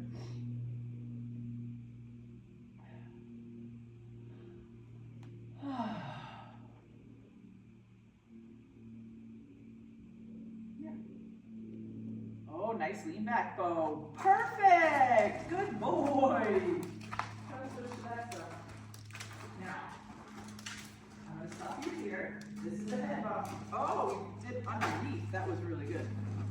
Good boy. And oh, good. I like that stop. All right, I'm gonna knock you off balance, okay? How is this gonna work out? I don't know if I can. Oh, excuse me. Yeah, you didn't like that very much, huh? No? Okay, that's fine. That was just for the camera. Now, hi. Can you bring that shoulder wide this way? Oh, you crossed over. Okay, that was very good. Good boy. Now let's stop at this cone and oh, and you did that. Okay. Now your foot is all weird and you're twisted. How are we going to fix that? So can we do a little bit of a lean? No? Okay. Well, you kind of fixed it on your own. Is that what you did to fix it? How about you fix this foot? Can you bring that back a little? Keep going. Oh, what was that? Faja, Faja. Meow. Meow. We're playing with Bowman. You want to help? And it's our kitty. Good boy. Leave the energy low. All right. Can you move this foot back? You were just about to do it, and then Roger came in. Oh, there's another horse. Stay over there, ponies. Bowman is okay. Ready? Ooh, super. That was very good. Okay. Ready? I'm just going to leave you behind me. Oh, he's doing weird things. See? Uh-oh. Now we're in trouble. Oh, Raja, he's on top of the pellets. That was a little crazy, right? Okay, Bowman, let's try it again. Let's go down this line, but this time we're going to have good spacing, okay? Okay? So we have to go that way. So I'm going to ask you to back up a little bit because this is a weird turn. Very good. And then cheek and neck. Yes! And that. Oh, good! Good boy! And then, oh. Okay, we're still a little staggered. I think I need to stop more of my compass, Bowman. And Ryder Faja needs to stop it over there. Ready? Let's try this again. So I'm going to come around. Cheek, neck, shoulder that way. You're going to cross over. Okay.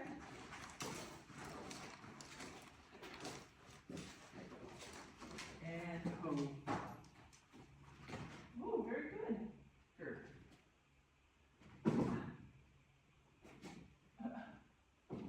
What is he doing over there? You want to go see the cat? I think he found something, Marcia. Okay. So what we're going to do, Bo, is we're going to go that way. So cheek, neck, shoulder. Can you go that way? Yeah. Good. Oh my goodness, that was super. Good. Oh, yeah. There's a bonk. Are you thinking that we're done and you want to go outside? Look at your feet. Can you come this way? Actually, you know what I want to ask you to do? It's, right here, wait. From your cheek, can you do a turnkey come to me this way?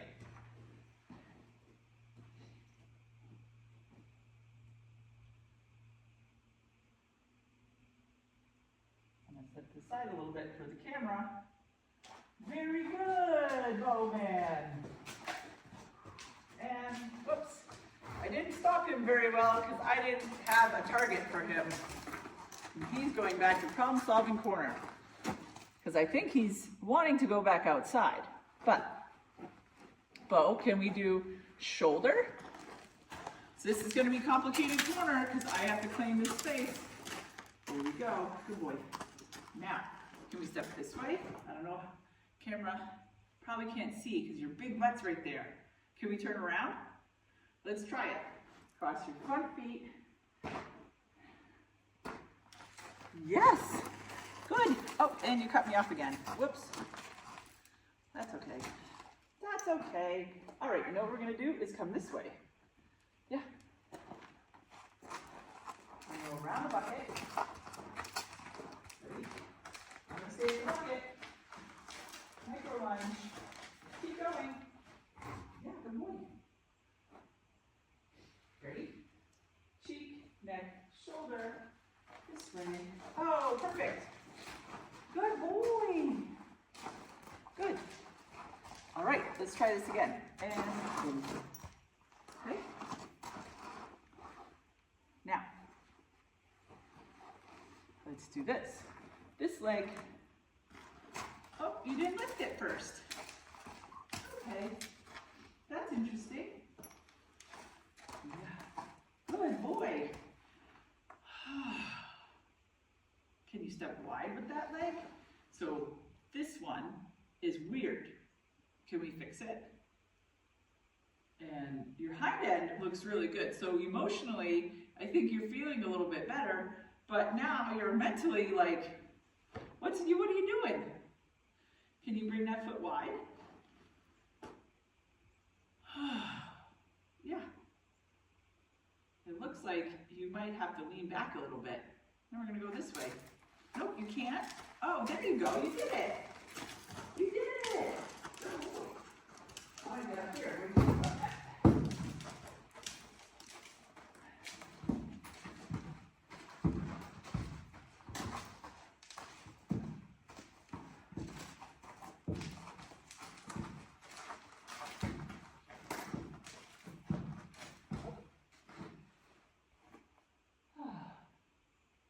Okay, Bowman. Follow me. 1, 2, 3. This way, please.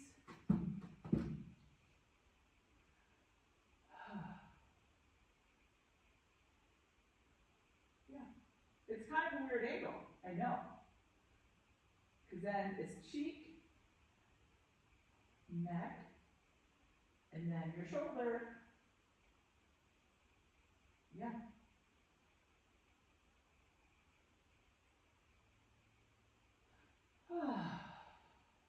And then you're resting your inside hip.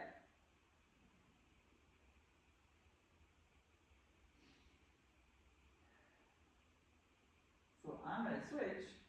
Oh, boogeyman. Yeah. As soon as we switch, I've got your back, Bo. Yep.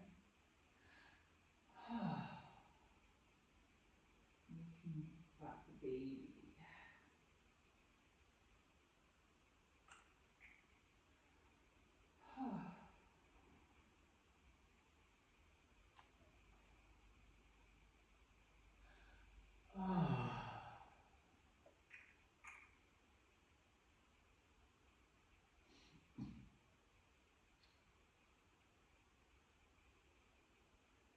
Yeah. What do you think?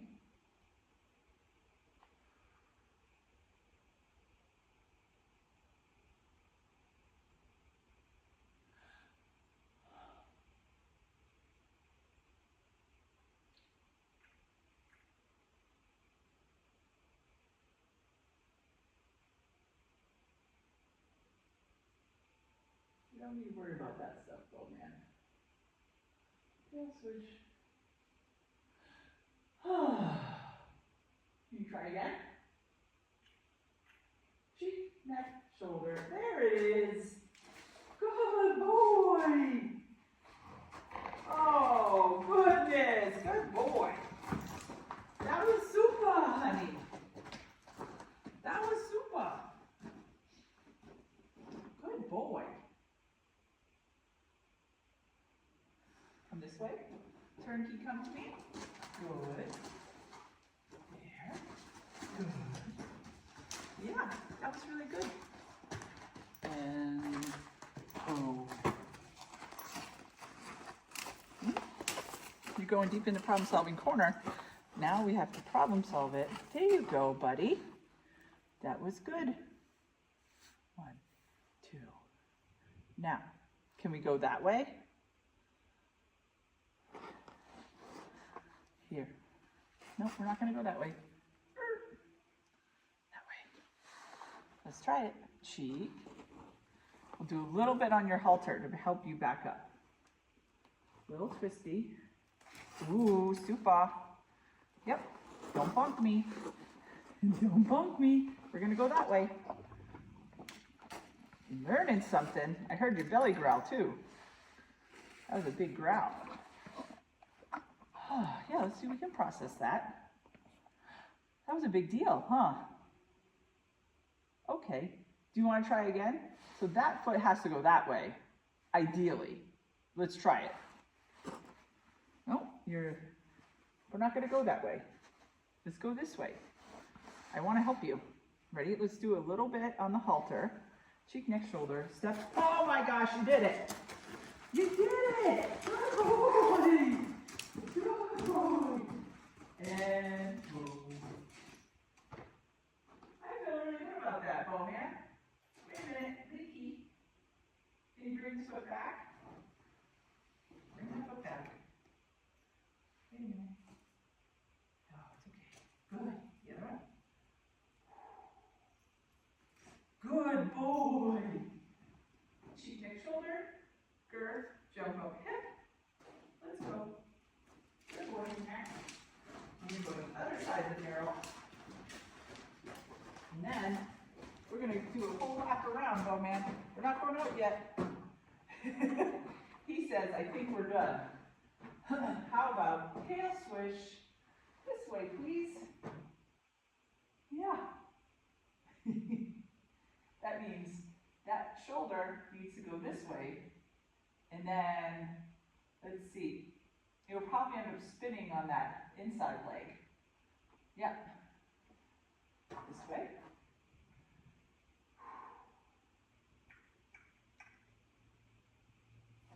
Crossed over. I thought so. Let's try this one. Oh. That was super. Good boy. Wait a minute. Hello. You left me. Uh-oh. Squeeze game, Bowman. You have to back up. Sit, please. Thank you. Good. You're going to step on a cone. Come this way. Marionette string. Yes, girth. Up. Tail swish. Good.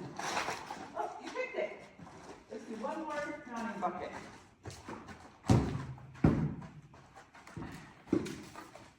Up.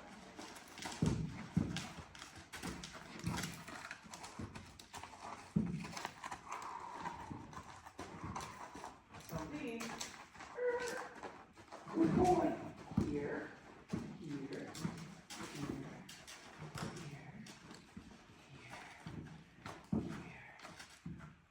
Oh, super. That was very good, Bowman. Yeah. Oh, there's someone doing something. We don't have to worry about that. I see you. I see you.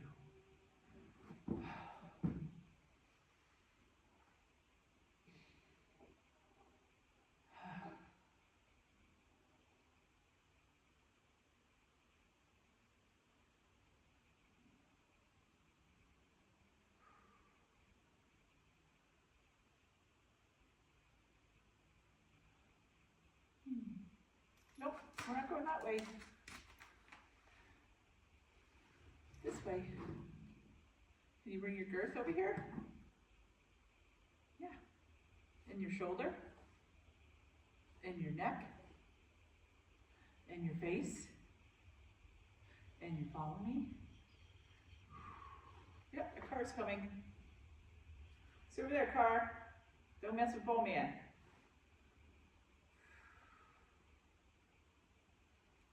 Super. Good boy. Thank you. Good boy.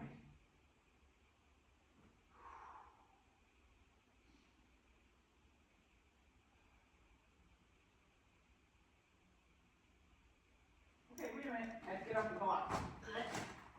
Okay, very good. Let's put your blanket back on, please. Can you come bring all your buttons this way? We have to go get your blanket. It's over there. So that means you have to bring your shoulder this way. Can you do that? It's a weird angle. I can step this way, because then I'm lined up right with your shoulder. Yes! Back up.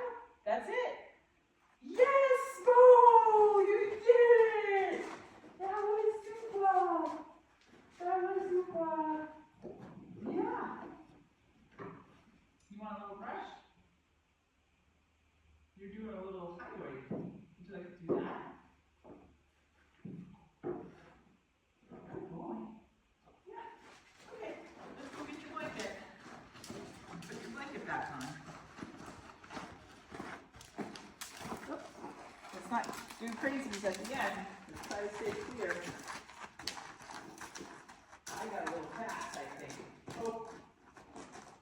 Good boy.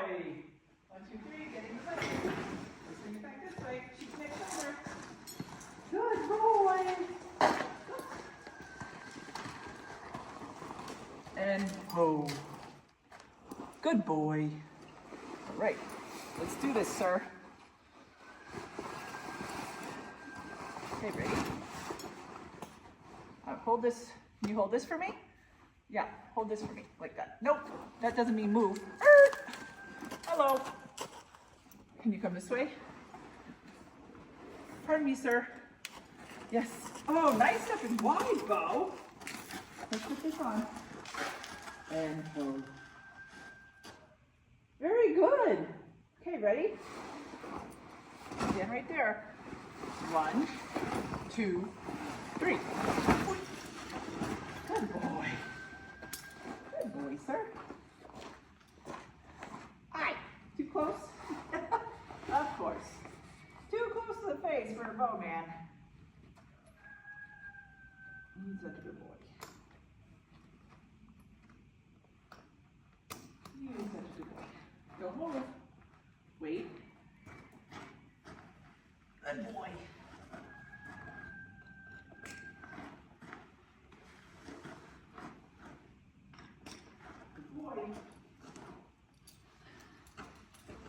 Good boy, Bowman. The grand finale, Mr. Man. Oh, sorry. Good boy. Yeah. Good boy. Okay. That was super. Don't get too close to your face. Right? How about if I stay over here? Is this better? Is that better? How about if I walk by? Hold hand. Can I go here with hold hand? Is that better? Oh, that was definitely better. Because then you knew where I was, right? Okay. What do you say? Would you like to go back outside? Yeah. Would you like to go? Ready? Outside now?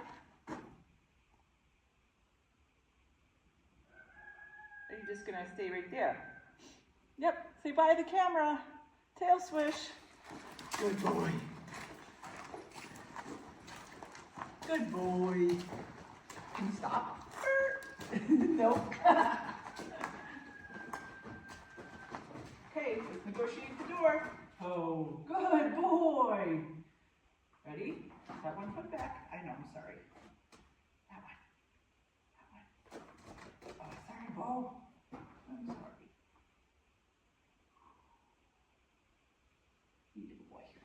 Okay, wait. 1, 2, 3, door. Up we go, sir.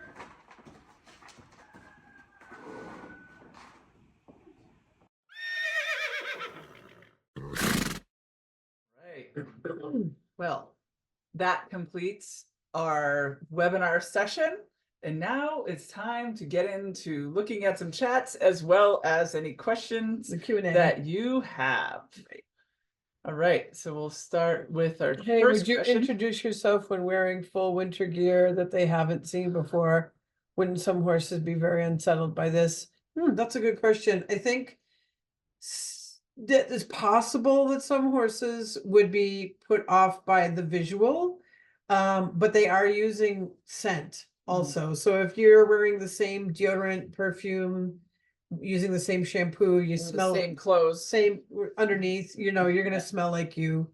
So I greeting a horse every day anyway. Like you're gonna greet them and you're gonna hey, it's me. So if you're wearing a mask over your face because it's so cold, anything where you think they may be put off by Like it for you're a minute, in disguise. yeah, then take appropriate measures.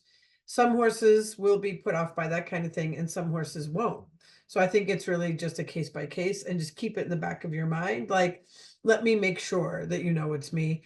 But once they've seen you in sunglasses or in a mask or any of that kind of stuff for a period of time, they get over it. And they're like, oh, now that human wears that thing. But even if the clothes were in the individual's house, then it would Yeah. still be like the scent of Yeah. other outfits and stuff. Yeah.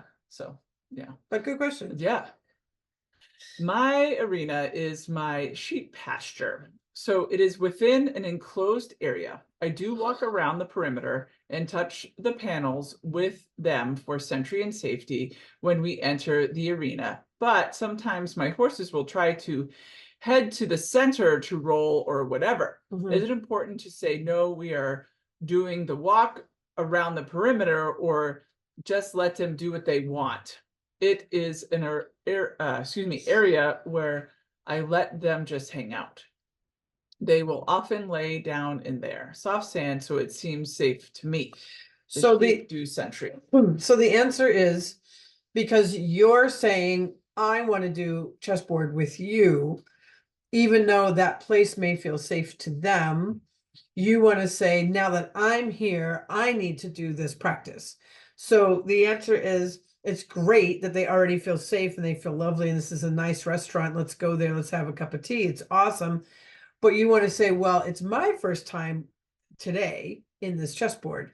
So you're going to walk around at least once or at least one side, take the spookier side and do that side, or go to the far corner and do that, and just say, let's make sure we have good etiquette. Make sure we have good manners. I'm going to do it first. And then, yeah, I'm going to turn you loose. Go ahead and have a roll, because they're already familiar. They're already comfortable. They already sleep there. But you have to ensure that you're saying, I'm here now and I need to claim the buffer zone because I need you to know that that's my role while I'm here. So I have to act out that role so that you know it, so that I can prove it to you that I really want to do that. Because on a day when that's not the case and there's a lot of wind or it's a storm coming or whatever is going on and it's one of those days, if you haven't practiced the buffer zone routine, it won't be embedded. So that's why we're doing it. We're doing it to embed it, to get it really in your memory and into the horse's memory and into your experience, so that you're like, I really am the protector director, because in a time of crisis, the protector is the director. So that's what we want to be embodying. And we're doing it when it doesn't matter and it's not such a big deal. And we're doing it repetitively day after day after day so that we both believe it. So then on a bad day, it's like, it's right there. You don't have to think about it. You just are the protector director. And the horse is like, thank God we did all those practice runs, because now I believe you. Otherwise, what we're left with on a bad day is like, I guess I'll be the protector today. And it's something that maybe we practice a little bit or here and there, but it's not enough. So to set people up to get to the good stuff, so that you when you get to the good stuff, the horses also can handle your no. Like Bo says, well, I want to do this. He wants to be the protector director, right? He goes to the buffer zone and sniffs it, a couple of when it's his turn to do something, he's like, my turn to be the protector director. And then when every now and then she's on the bucket or whatever, and he's like, I'm going to pull the lead rope. My turn. My turn means I get to pull you. And since pulling people around was a really big problem when he got here, like a really big problem, it has the only way we've been able to make a difference with that is by saying to him, I'm the protector director. So pulling me around is not okay. And so then she can do from the bucket with bad balance, technically, because you're leaning over the Well, bucket. my feet are super close Right. together. She's able to do a little scoop And sit. and sit, and that was enough to have him, you know, and stop pulling. Whereas in the past, he would have just pulled her right off the thing every time.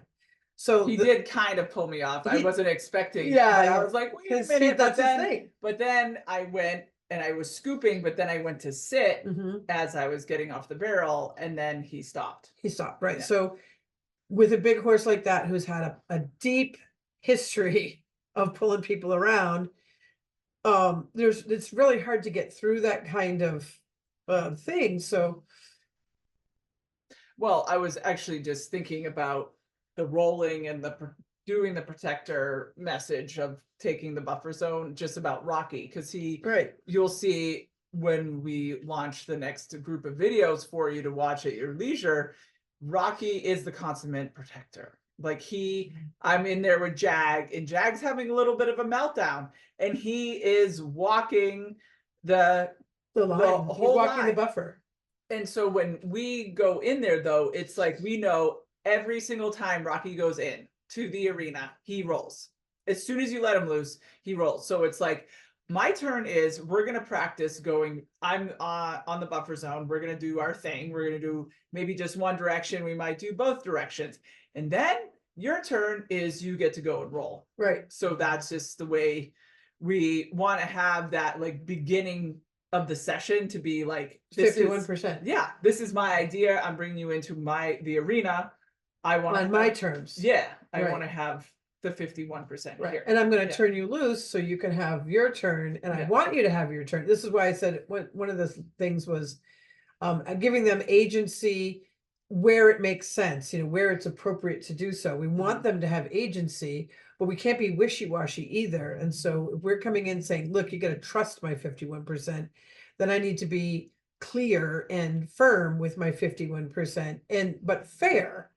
Right. So it's not like, well, my way or the highway. And if the horse is having a meltdown, like it's just a day where you're like, you know what, go ahead and roll, and I'm going to walk the perimeter while you go ahead and have your roll, which is another option. And when you see Jagger going boing, boing, boing, Rocky's like, well, Jagger's lost her mind. I'm going to do the walk. And what he does to respond to her is he does the walk, which is what? It's reverse round pen. And it's huge because she has never rolled in the indoor. Right.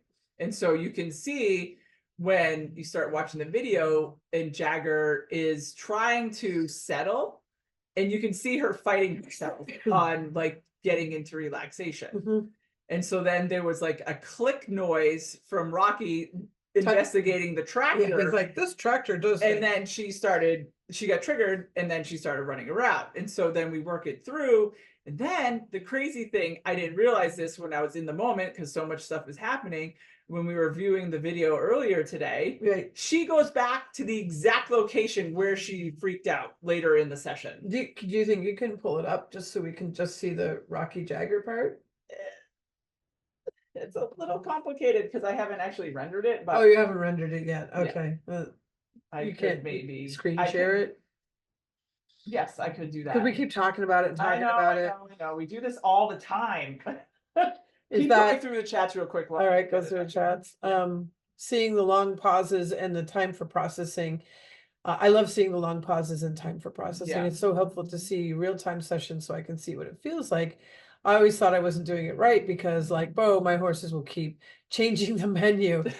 Great to see how allowing space for that and navigating to the desired outcome. Awesome. I'm tearing up here watching this from Diane, watching the blanketing and the trust in you. He knows you are committed to him no matter what. He has grown so wondrously. I'm joyful for you both. You know what I liked about that is the end where all 4 feet are totally together. And also, again, with the geographic location with that particular moment, he needed to situate himself from at the beginning to take off his blanket. And he wanted the and same then spot. he's like, This is my So blanketing then position. now pattern, right? Now I know That's Bo where he wants wants it. to be horizontal in that corner That's to his, do blanketing. that's his blanket. And he stood corner. there all Right. square. I mean, that was So just now they've amazing. discovered that together. And that's not training. Like that's just like we're It's negotiating. it's negotiating. It's an agreement. Yeah. Yeah. Yeah. So what And huge no growth? treats, which is What beautiful. yes, what huge growth since last year's famous video in the arena. Yes. And how interesting that Bo has Yeah. made that corner the problem. That's why she put the camera there, because he was making that corner a problem solving corner. And I love when they come around the last time he goes deep into problem solving corner and then solves the problem. He's like, look, I have more flexibility now. Yeah. Look, I feel more supple now. Look, I feel more able to do it now. Mhm. And that's what he wanted. He was more showing her like, look, I feel better. So can we go outside? Yeah.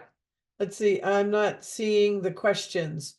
So, Oh, now there's more questions. Okay. Let's see. Q&A at the bottom. Here we I are. don't know, honestly, if I have to hit settings. Anyone, let's see, attendees to view. Okay, now you should be able to view that. Yeah. There was a special click. Okay, good evening. Hello, good evening. Do you think there are horses which are led better if the human walks before them? So the answer to that is you can walk a horse from any position. You can be behind them in long lines and over the hip. You can lead them that way. You can lead from the side. You can lead, they can be behind you. You can move from any position. For this to be effective, you need to be standing at their side because you need to negotiate the kind of flexion in the movement, the bend, and the connection to cheek, neck, shoulder, the way other horses do. So when you see Rocky and Jagger together, you'll see how Rocky will move Jag like this and move her into position and then get like girth on girth with her so they go together at the same time. So what we're practicing is moving together. And if the horse is behind you, you have no idea what their balance is doing. And technically, they usually feel like a wagon being dragged, like they feel like they're being dragged behind. And you'll see horses kind of move to the left and move to the right and move. And they get a little unbalanced because they don't know what they're supposed to follow. Are they supposed to follow the back of your head or your right shoulder or your left shoulder or your hips? If they're behind a horse, they'll target the eyes on this hip, right? So, or this hip. And they may, if we're going right, they may shift to the left so they can be on the outside of the turn. And then if the horse in front is turning this way, they may shift over that way and be on the outside of that turn. So they're going to be balancing off of where their eye is targeting. That's because the other horse is big like them. And we don't offer that kind of information because we're just walking along and we can go bloop and just change like that. So it's very unsettling to their balance because because we're so unpredictable. So what we're trying to do is create predictable movement in harmony with the horse. And you can only be in harmony with them if you can keep your peripherals on them and if you can see what they're doing and if you can influence the buttons. So that we're solving a lot of the weird different problems. So it's not like you can't lead your horse and they can just follow, but you're not going to have any positive influence on their balance at all if they're just back there doing their own thing. And with Bo, he does tend to fall behind. And so the other day, because this is always a topic that does come up, like, can I lead the horse in front? And that's why she did it. And then when she stopped, he bumped into her. No, that's not what I was going to say. Okay. Yes, this is true. But I was just leading him from A to B. I was taking him to his paddock and I was ahead of him. And I'm like, you know what, Bo, I'm going to slow down because what ends up happening too is if we are ahead, we may not be matching steps with them. So I slowed down to get to his cheek and I put my palm toward his cheek and it just all happened. We didn't stop or anything. It was just in motion. And he took a huge breath. Right. And started licking and chewing. And I wasn't filming because it was no ordinary moments, but I'm not able to film everything. But it was profound. And so with that, I was like, oh, so it does help you feel better if I'm at your cheek. Mm-hmm. Because Yes. he does need help with his balance. Like Yes. yeah, we saw it in Yes, the he video. needs help with his balance. When your hand is at the cheek, your balance changes because of the lift of your arm Mhm. and the engagement here. You center yourself, and if you just do it, if you just lift your hands up, if you lift them up like this, you won't feel it. But if you fly them up here, you'll feel that your core engages. You'll feel the root engage, and you'll feel that you sit in yourself if you fly them up like this. And then when you're moving, you have your pelvis is engaged, your pelvic floor is engaged. So it changes your orientation even if you're not aware of it. I live around 1-lane roads, no street lamps, woods. Then when lost, so cars are coming on either side. I now have a habit of saying to myself out loud, your lane, my lane, thank you. And it instantly feels like I'm more protected from car accidents. The power of horse speech. Your That's lane, my funny. lane, thank you very much. Yeah, Yeah. That happens. That We're happens. like swish tail. We're not, you know, Yeah, don't do it. Or power the pointy while you're driving. yeah. I And actually had somebody like there was 1-lane entrance to go into a shopping place, and then the other one is leaving. And so this person decided they were gonna go out the indoor in section. And I'm like, I pointed at him like, oh, that's what you're doing. And And he was like, oh, and I'm and like, good work, dude. And he did end up like he was panicking because no one was letting him go. It Oh, was a yeah. whole- one of those bummer moments Yeah. for that person. So whenever we're ready. Okay, so you guys want to see this, I assume. So what we Okay, should you're seeing everything in your horses. It's inspiring. Sometimes I know my girls are trying to tell me something, but I still don't know what it is. Ongoing education. Absolutely. yeah. It's ongoing, for sure. Oh, good boy. Yeah, Jack, Earth. Come. Wait, Rocky. Good boy. Wait. Wait, Rocky. Dagger. Hip, please. Ready? We're here.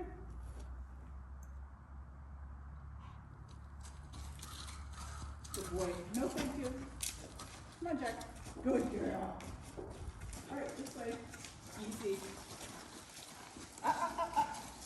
This is crazy. Yep, shut the door.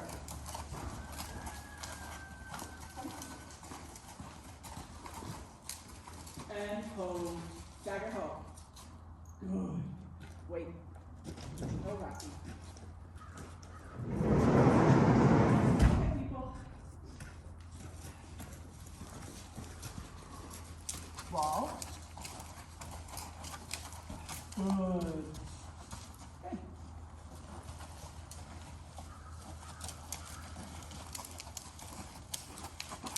Hey, Rocky. Good boy. Yes. Wait. Easy, Jack. You're pretzeling. Pretzeling. Jagger. Good girl. No, thank you, Rocky.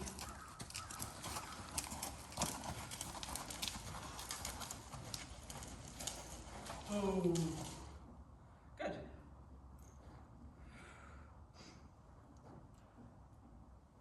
Ready? Yes. Yes. Yes. Come. This way. This way. Yes. Yes. Yes. Yes. And boom. Good boy, Rocky. No, no facing. No doing that.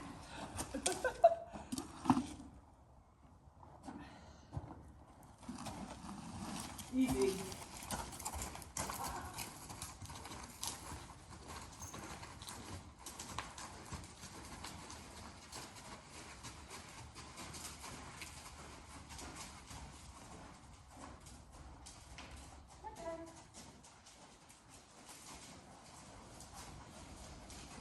Barrel. Good girl. Barrel, Rocky. Good. Now, Rocky, please. Now, go do your thing.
Rocky. Oh, Lord.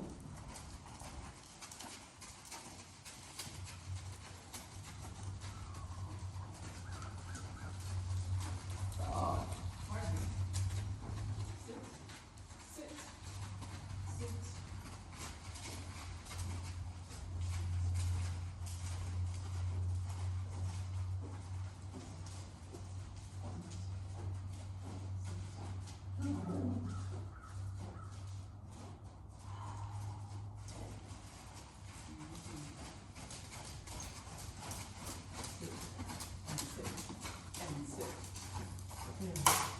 Yes. Good girl. Yeah. Good. Eyes. Good. Easy, Rocky. Yes. Good, good. Good. Good. Rocky, don't go over there. Marinette, string this way. Yes. Rocky, good. Good. Good. Good. Yes. Hi.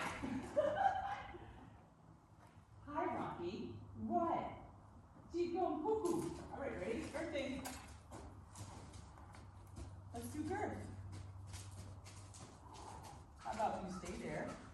Yes. Ready? Girth. And jump up. And buddy. Ready? Take one step.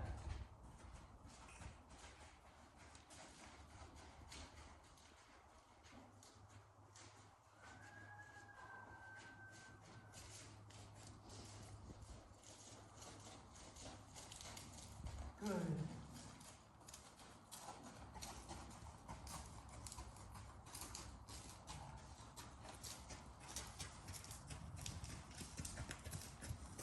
Yes, Jagger. Yes. Good. Good. Good. Girth and sit. Girth and sit. Girth and sit. Girth and sit. Girth and sit. Girth and sit. Good. Cheek, neck, shoulder to the pocket. Yes. Yes. Yes. Yes. Good.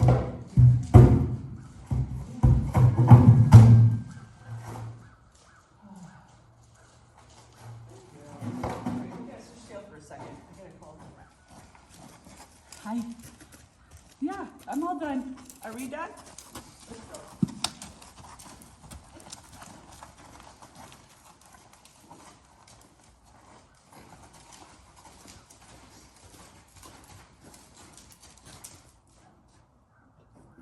Hi. I know, that was distracting.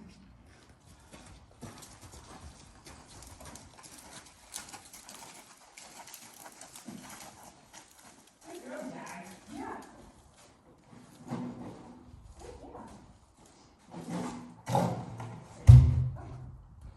Good. Rocky, go that way. Yeah, ready?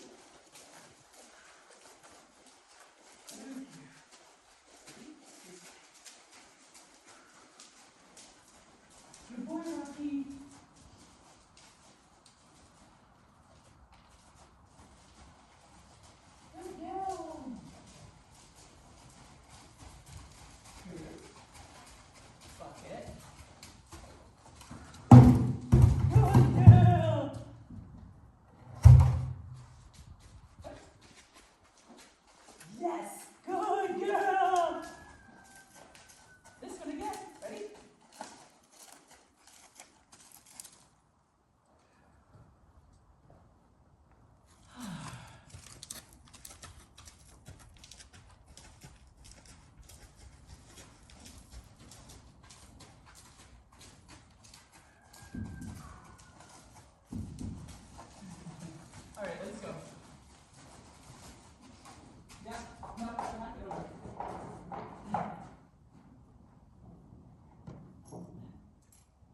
girl.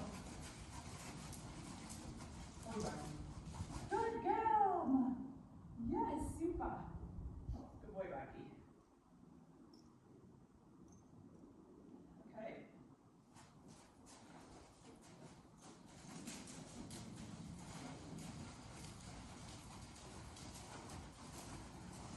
Wait, Rocky. Oh, Jagger, oh. Good. Yep, I have to go to the door. Oh, no, Rocky. I know. I have to open the door.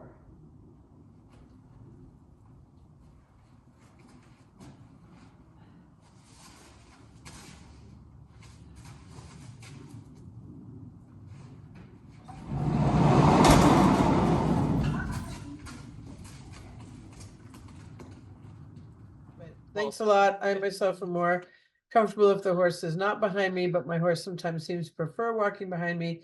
And might I ask another question?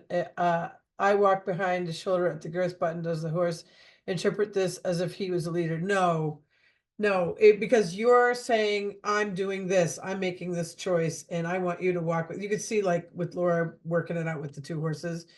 And leadership is about fair fair thinking, good problem solving, honesty, and being committed to what you're saying, but also being flexible to go with it. Like there's a moment at the very end where Laura says to Jag, I want you to come here, move your foot or something.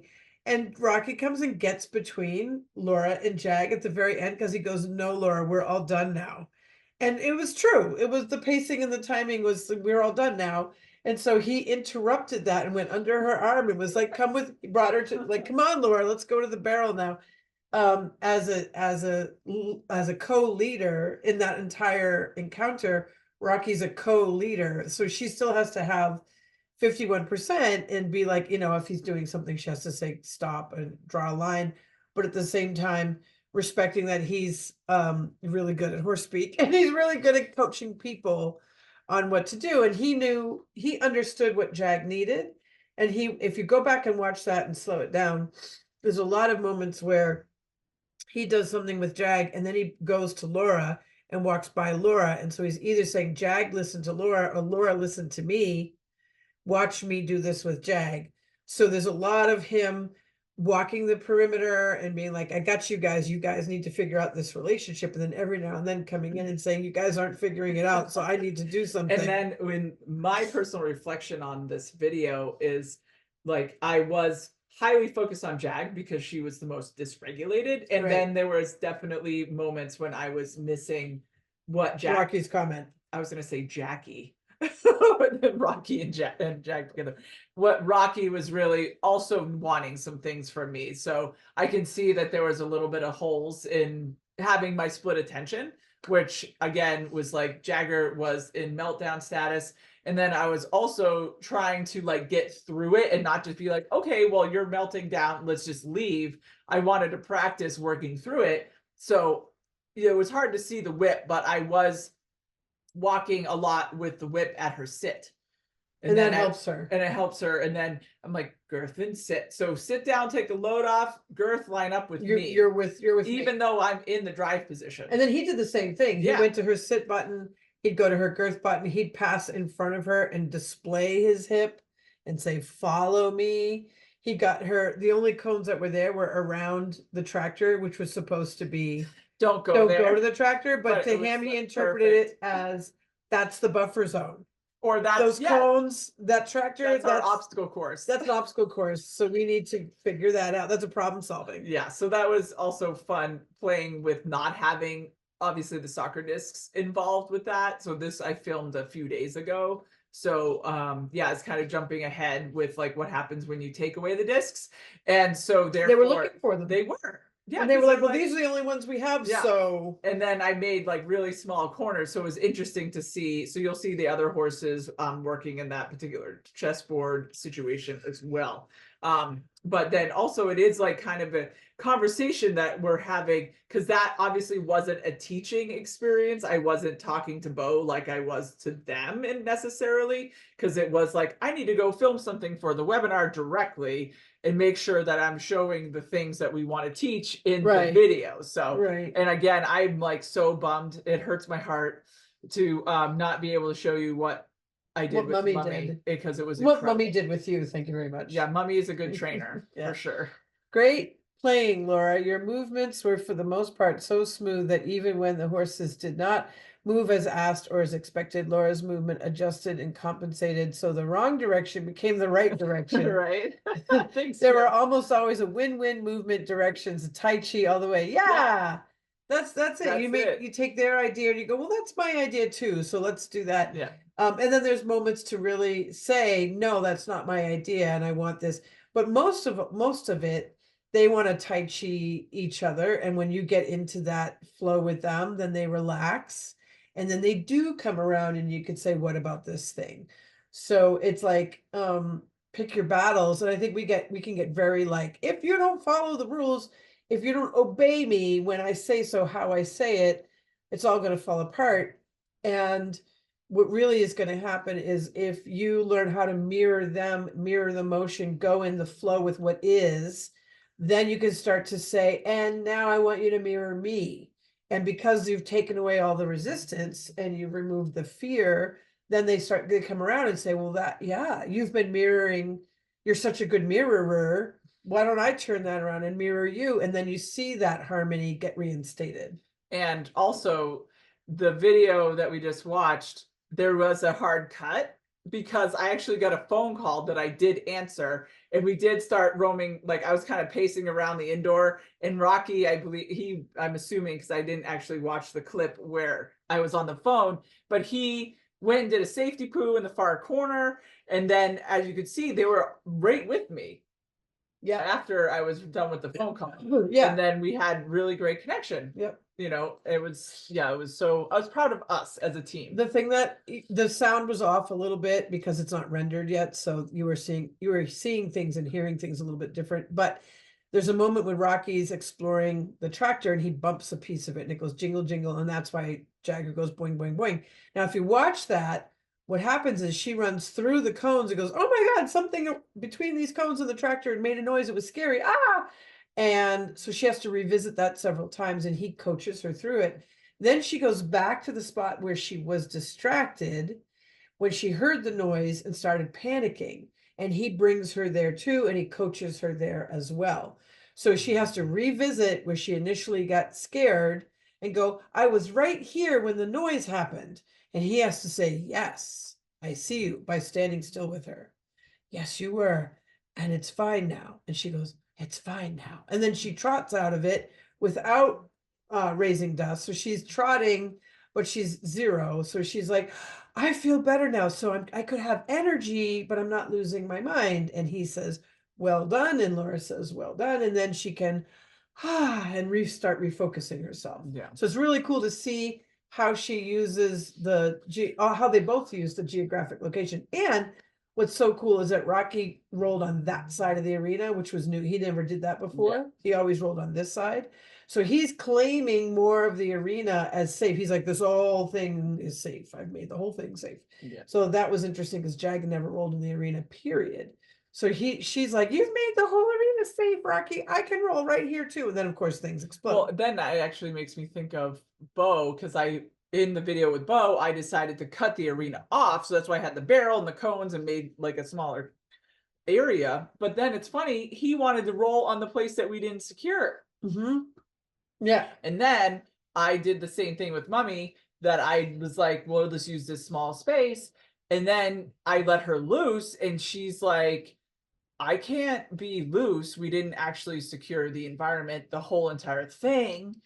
And I was like, okay, Mummy. And so I had the whip with me. And then we just did it at Liberty and walked the entire perimeter, both directions. Right. It was incredible. Well, the other thing, getting back to Rocky and Jagger, is you stayed on the inside. You stayed near the safety objects when she was getting cuckoo, until there was a moment where you like, all right, I have to go clean the wall. Mhm. And when you claimed the wall, you gave more space to the inside for Jagger and Rocky. And so there was this switch off of that. Mhm. And then you were like, all right, now I'm going to go back to the center to the two safety buckets to see if I can draw her towards safety Yeah. in the center. And what was happening there is that Rocky he maintains the outside and Mhm. you're maintaining the inside. And so the two of you are acting like pieces of bread in the sandwich. And Jagger's the crazy meat in the middle going boing, boing, boing, boing, boing. So you guys were sandwiching her from outside and inside. Yeah. So that was kind of a cool trade-off. And he saw you go to the wall and he went, I see your wall and I raise you one. So that was kind of a neat moment. Poker face. Mhm. I love watching them really conversing with you and each other in many interactions. Wow, love this Laura, fabulous horse speaking at its best. Can't wait to rewatch it in slow motion. So much to read. Mhm. And I'm always remembering how impatient I am. Yeah, that's been my journey too. I have gotten a lot better because it's been one of my focuses of make sure, because I could go into task tunnel vision, go too fast, get impatient, like hurry up. You're And thinking 3 steps ahead of where you are. yeah, I'm playing like a billiards game rather than being present with a horse. I'm like, Right. we don't have to plan the next move. We're just being here. So for me, yeah, thank you. I appreciate that because it's been quite a journey, especially being a basketball player. I just want to like keep moving. We don't Right. stop. Interesting to think when they change direction or ideas. Why? Why was that way easier for you? Exactly. Right. And so That's really then, good. yes, absolutely. And so then that's why you'll see something with Luna of I have an epiphany about Luna and why she can't move in a Right. certain direction. And so then it's like, no need to fight about it in this moment. Let's just go this other direction. And then when we went back to the hard way, she did it. Because Right. we didn't get into a deep discussion about it. It's like, okay, no worries. Let's just go this Right. other way. So helpful seeing it in real time. Laura's moves help a lot in addition to the books. Perfect. Awesome. Yeah, that video is Makes me definitely really want an indoor. right. Yeah. Yeah, that's why we're moved here because Yeah, it's like because of that. yeah, and it's not a huge indoor arena either. It's Right. you don't need a ton of space. Yes, the impatience horse speak is like a spiritual practice for me. I'm becoming a better person in general. Oh, Aw. Marilyn, well done. The more I actually do horse speak, like we're being taught with my horses. Marilyn, yes, you're right. I guess I need to be patient about the patience. LOL. Yes. LOL. Practice, practice, practice. I love the idea of layering, scaffolding, not stacking triggers. Yeah. On that note, That's it. We're gonna Holy call it a moly. day. It's only been 3 hours. Only. Well, thank you for the 30 of you that are still here with us throughout this adventure Yeah. because you know, we love to over deliver because as you know, we're super passionate about giving away this information because it's such an honor to be able to actually do this really cool stuff with our horses, but it's also really cool to be able to share it with you Yeah. because you are enough. Because you Yes. can do this too. And it is patience in the practice. And one of Sharon's things in my journey of what she says, progress, not perfection. Yeah. And sometimes you're like, shut up, Sharon. I just want to do it right. It's okay. But Yeah. it's all about embracing the journey of getting all the things together because it's mental, emotional. So I mentioned spiritual. It's all things. Yeah. All Right? comes together. Yeah. And Rondo, the queen of the universe, is here to say Yeah. thank you so much for being with us today. And we look forward. Willow is just going to sleep through the closing. Yeah. So be well, take care. We love you. We'll either see you in 2 weeks at our next session on February 3rd, or we'll see you at the club if you're a member of our club. So be well. Cheers. Take care. Oh, there she comes. We'll let her say her Oh, good day. yes. Yeah, it's Willow. Yeah, she woke up. She snored through the whole thing. 3 hours of snoring from Willow. All right. Bye, y'all. See you Thank later.